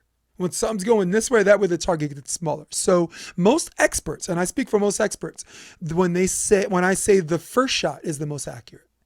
And for this guy, the third one is, and I'm not saying that it's this deep conspiracy, but I'm saying anyone that says I shouldn't be curious about that, you understand? They're not being candid. So here's my badge right there. Check it out. That's cool. That's my military. I'm an expert, guys. Fuck off. See that? That's right. Of course, the other things all about these events is you have to. So, how do they handle the crime scene? Well, if they clean it up right away, something's funny. Yeah. And if there's any kind of a magic bullet theory, they're full of bullshit. And in both this case and the Charlie Kirk case, there's a magic bullet theory, and there's a cleaning up the crime scene afterwards. There's no medical personnel on board. They're just bodyguards hauling them off. And a powerful neck. And a powerful neck. So if what about that steel neck? and then don't try to shame me. Oh, you're what's the word? If you have questions about that event, you're being insensitive. You're disrespecting it, right? And that's just bullshit, because if you're constantly worried about being sensitive to people that might be involved in an event, then you won't be able to ask any questions at all. Agreed. Yeah. Look, there's so many. Again, I love rabbit holes just because I'm curious. I'm interested. Yeah. I don't, and maybe sometimes I come from a bias angle because my biasness comes from a historical place. I'll say this again. It's not why would they lie. Sometimes my question is, why should I believe you now? Why would they tell the truth this time? Yeah.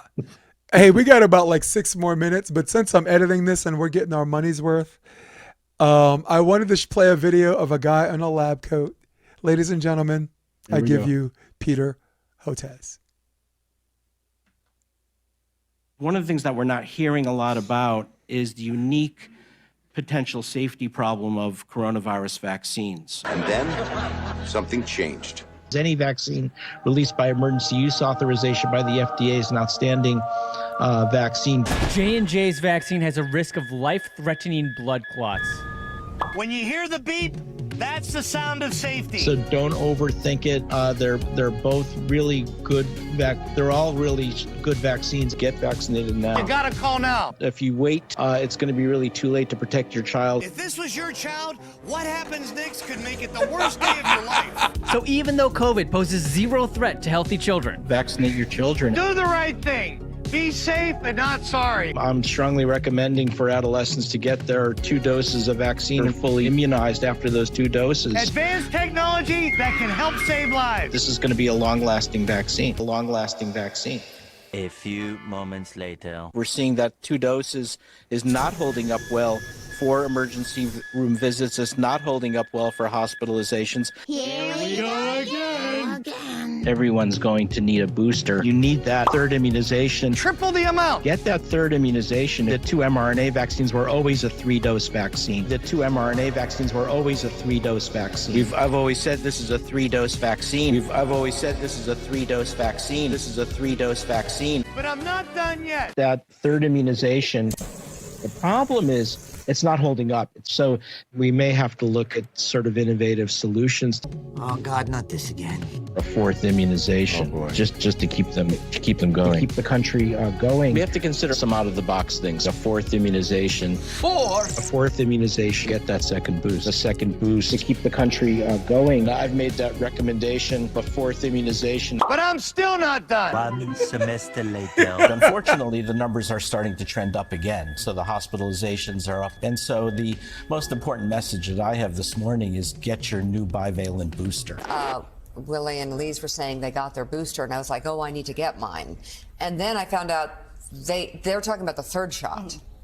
And is that the bivalent, or is it the fourth booster, or does it matter? Like, don't worry so much about the number of. There's no wrong way to use it. You have to get it. This new bivalent booster. You can double or triple stack them. The new bivalent one is doing a much better job. You have to get a booster. Yeah. You need to get this new bivalent booster. That bivalent booster for COVID. But does everyone ages 12 and older need a booster? The answer is yes. Yes. And by the way, if you're over 50 and have gotten 2 boosters and more than 2 to 4 months out, you're going to need a third booster as well, a 5th immunization. 5. I don't think we're going to need an annual booster like flu. Eventually. Dr. Hotez supports yearly boosters, just like flu. But I'm still not done. It looks as though the boosters are not holding up quite as well as we'd like. And I think our thinking is going to change, and that what's going to happen is every few months we may need another booster.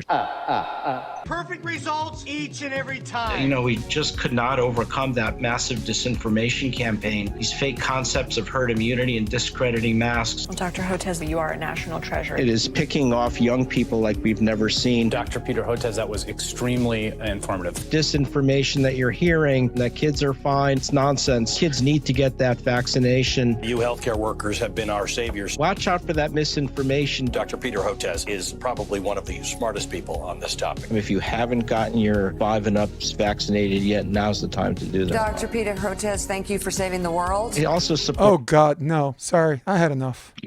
The whole national hero, thank you for saving the world. But this is, like you said, this is the guy in the lab coat. Because if you look at the video, right? Look at the jackass in his lab coat, even though he's not seeing a patient. And Nope. I worked in a cardiology practice for 17 years. And what doctors do when their work is done is they take the lab coat off. I worked 17 years for a guy named Dr. Isidore Rosenfeld, world-renowned cardiologist, a man of high integrity. He made millions and decided he didn't want billions. He said, you know what? I got millions, cool.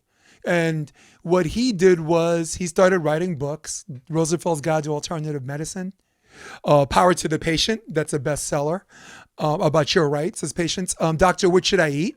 I lost 60 pounds reading that book. I took a year and I lost 60 pounds reading a book that prescribes foods for ailments instead of medications. And I worked for him for 17 years. And good dude, man. He sounds like somebody that passed away. Sounds like somebody people should have been listening to during the pandemic instead of these plague doctors like Peter Hotez, Anthony Fauci, Roselle Washilinski, and Deborah Birx, who let the cat out of the bag when she gave a press conference and said how we count COVID cases is that if the PCR test says you've got COVID, we assume you have COVID, but we also assume you have COVID if you have these 3 symptoms, and the 3 symptoms she read off are all symptoms of either having the flu or the cold. So even if you were just had the flu, they called it coronavirus. And if you look at the statistics in the years 2021 and 2022, the flu disappeared for 2 years, basically. Yeah, well, it disappeared because of They called everything strategic. COVID. Right, yeah. Right. Well, yeah, I mean, I was at a point where I was watching my TV and I'm in my mind, I'm like, this guy's saying, do you go to sleep at night and wake up the next morning? You might have COVID. Oh, shit. Oh, I got that. I do that. I went last night. I went to sleep. I went to sleep like a 2 o'clock and woke up. I got it. So I just wanted to have a little fun because I really don't want to edit any of this. I'm just having a good time, and Well, I thanks think for having me on I the show, think man. I drove us both off the cliff a little bit, but because That's I've okay. seen I think we I've stayed seen on it. fun RB ham and I've seen nuance like serious RB ham, and I really just wanted us to have a little fun too, you know. You betcha. Well, thank you so much for having me on. It was great, and I hope we can do it again sometime. Maybe I'm gonna have to have you on my show now. Yes, I Yes. really want to meet who's the Indian guy again? Molina. Salim Mansour. Yeah, he is encyclopedia. The I know. man is Incredible. like, his knowledge is like cheese. It's like And a what's steel. great- He's got a memory like a steel trap. And what's great about him is back in around 9/11, he was what the establishment called a pet Muslim because he was anti-extremist, right? And he bought into all the propaganda at the time. Right. And he even defended Israel and things like that, what they were doing in Palestine. Right. But in the last 20 years, he's evolved because he started reading. For the first time, he read about, he never knew about the Nakba, right? He read about the Right. Nakba, and then he started reading about other things, and then he started getting his eyes opened. And pretty soon he was canceled by all these, because he used to write for the conservative newspaper here in Canada called the National Post. He was one of the columnists on there. He was quite esteemed. He was making a good living being the pet Muslim for these right wingers. And then when he woke up and started breaking away from them, they canceled him. And now they're calling him anti-Semitic Jew hater, of course. And 'Cause he's- since we're doing definitions, the definition of a Semite is anyone who represents the Middle Eastern region that speaks either Arabic or Hebrew. Yeah. So anti-Semitic is another term, or Semite is another term that got hijacked Yeah. for political reasons. Here's another Oh, good and- book. and It's be- called The Arab and the Jew. This is David Yeah. Shipler. Like if you Okay. like old school reading, this is a very, very good. It's I shall have to do it's that. pretty But thick. I would also like to leave the audience with something about there is a connection between China and Israel, the ancient Chinese civilization and the ancient Hebrew civilization. They both write from right to left. Huh. They both use characters, not phonics, Wow. which is what most Western civilization uses phonics, but Right. they use characters. And there's this other connection. Have you ever seen a Chinese checkerboard? Yes. It's the Star of David. That's very interesting. And that's the original Star of David. That's It the is. So- yeah. I saw that on your podcast, by the way.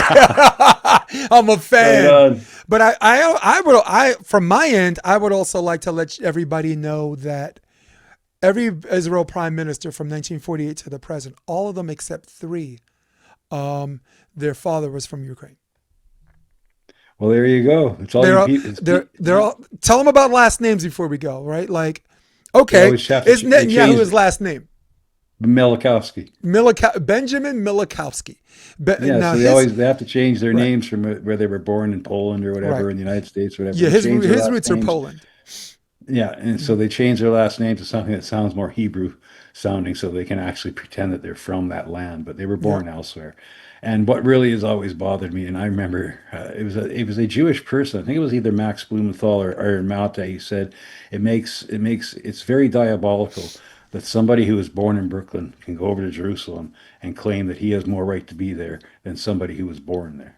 Agreed. Yeah. Yeah. And another Brooklynite, Norm Finkelstein, One of the best. echoes your sentiment. And another Yeah, human no, encyclopedia, you, huh? you notice that Ben Shapiro, all these guys, these Ben Shapiro types, they never ever want to debate Max Blumenthal or who else? Norman Finkelstein. Yeah, They just- and they you know stay away. Montez's become less polite too. So you know they getting stopped there. inviting him to the cookout too. All right, It's taking him a while. all right, guys. So for all of you at home, I speak for RB Ham and myself. We love the Jews. We love the Gentiles. We love the blacks. We love the whites. We love the Mexicans and sometimes Canadians. I'm an We American. all bleed red. That's right. I'm gonna hit my music. Stay with me. But for everybody else, hey guys, we're out of here. Come check out the Option Podcast on OptionVB.com. It's also available on iTunes and Spotify and on YouTube under the NY Varsity Sports handle. You're going to love what you hear.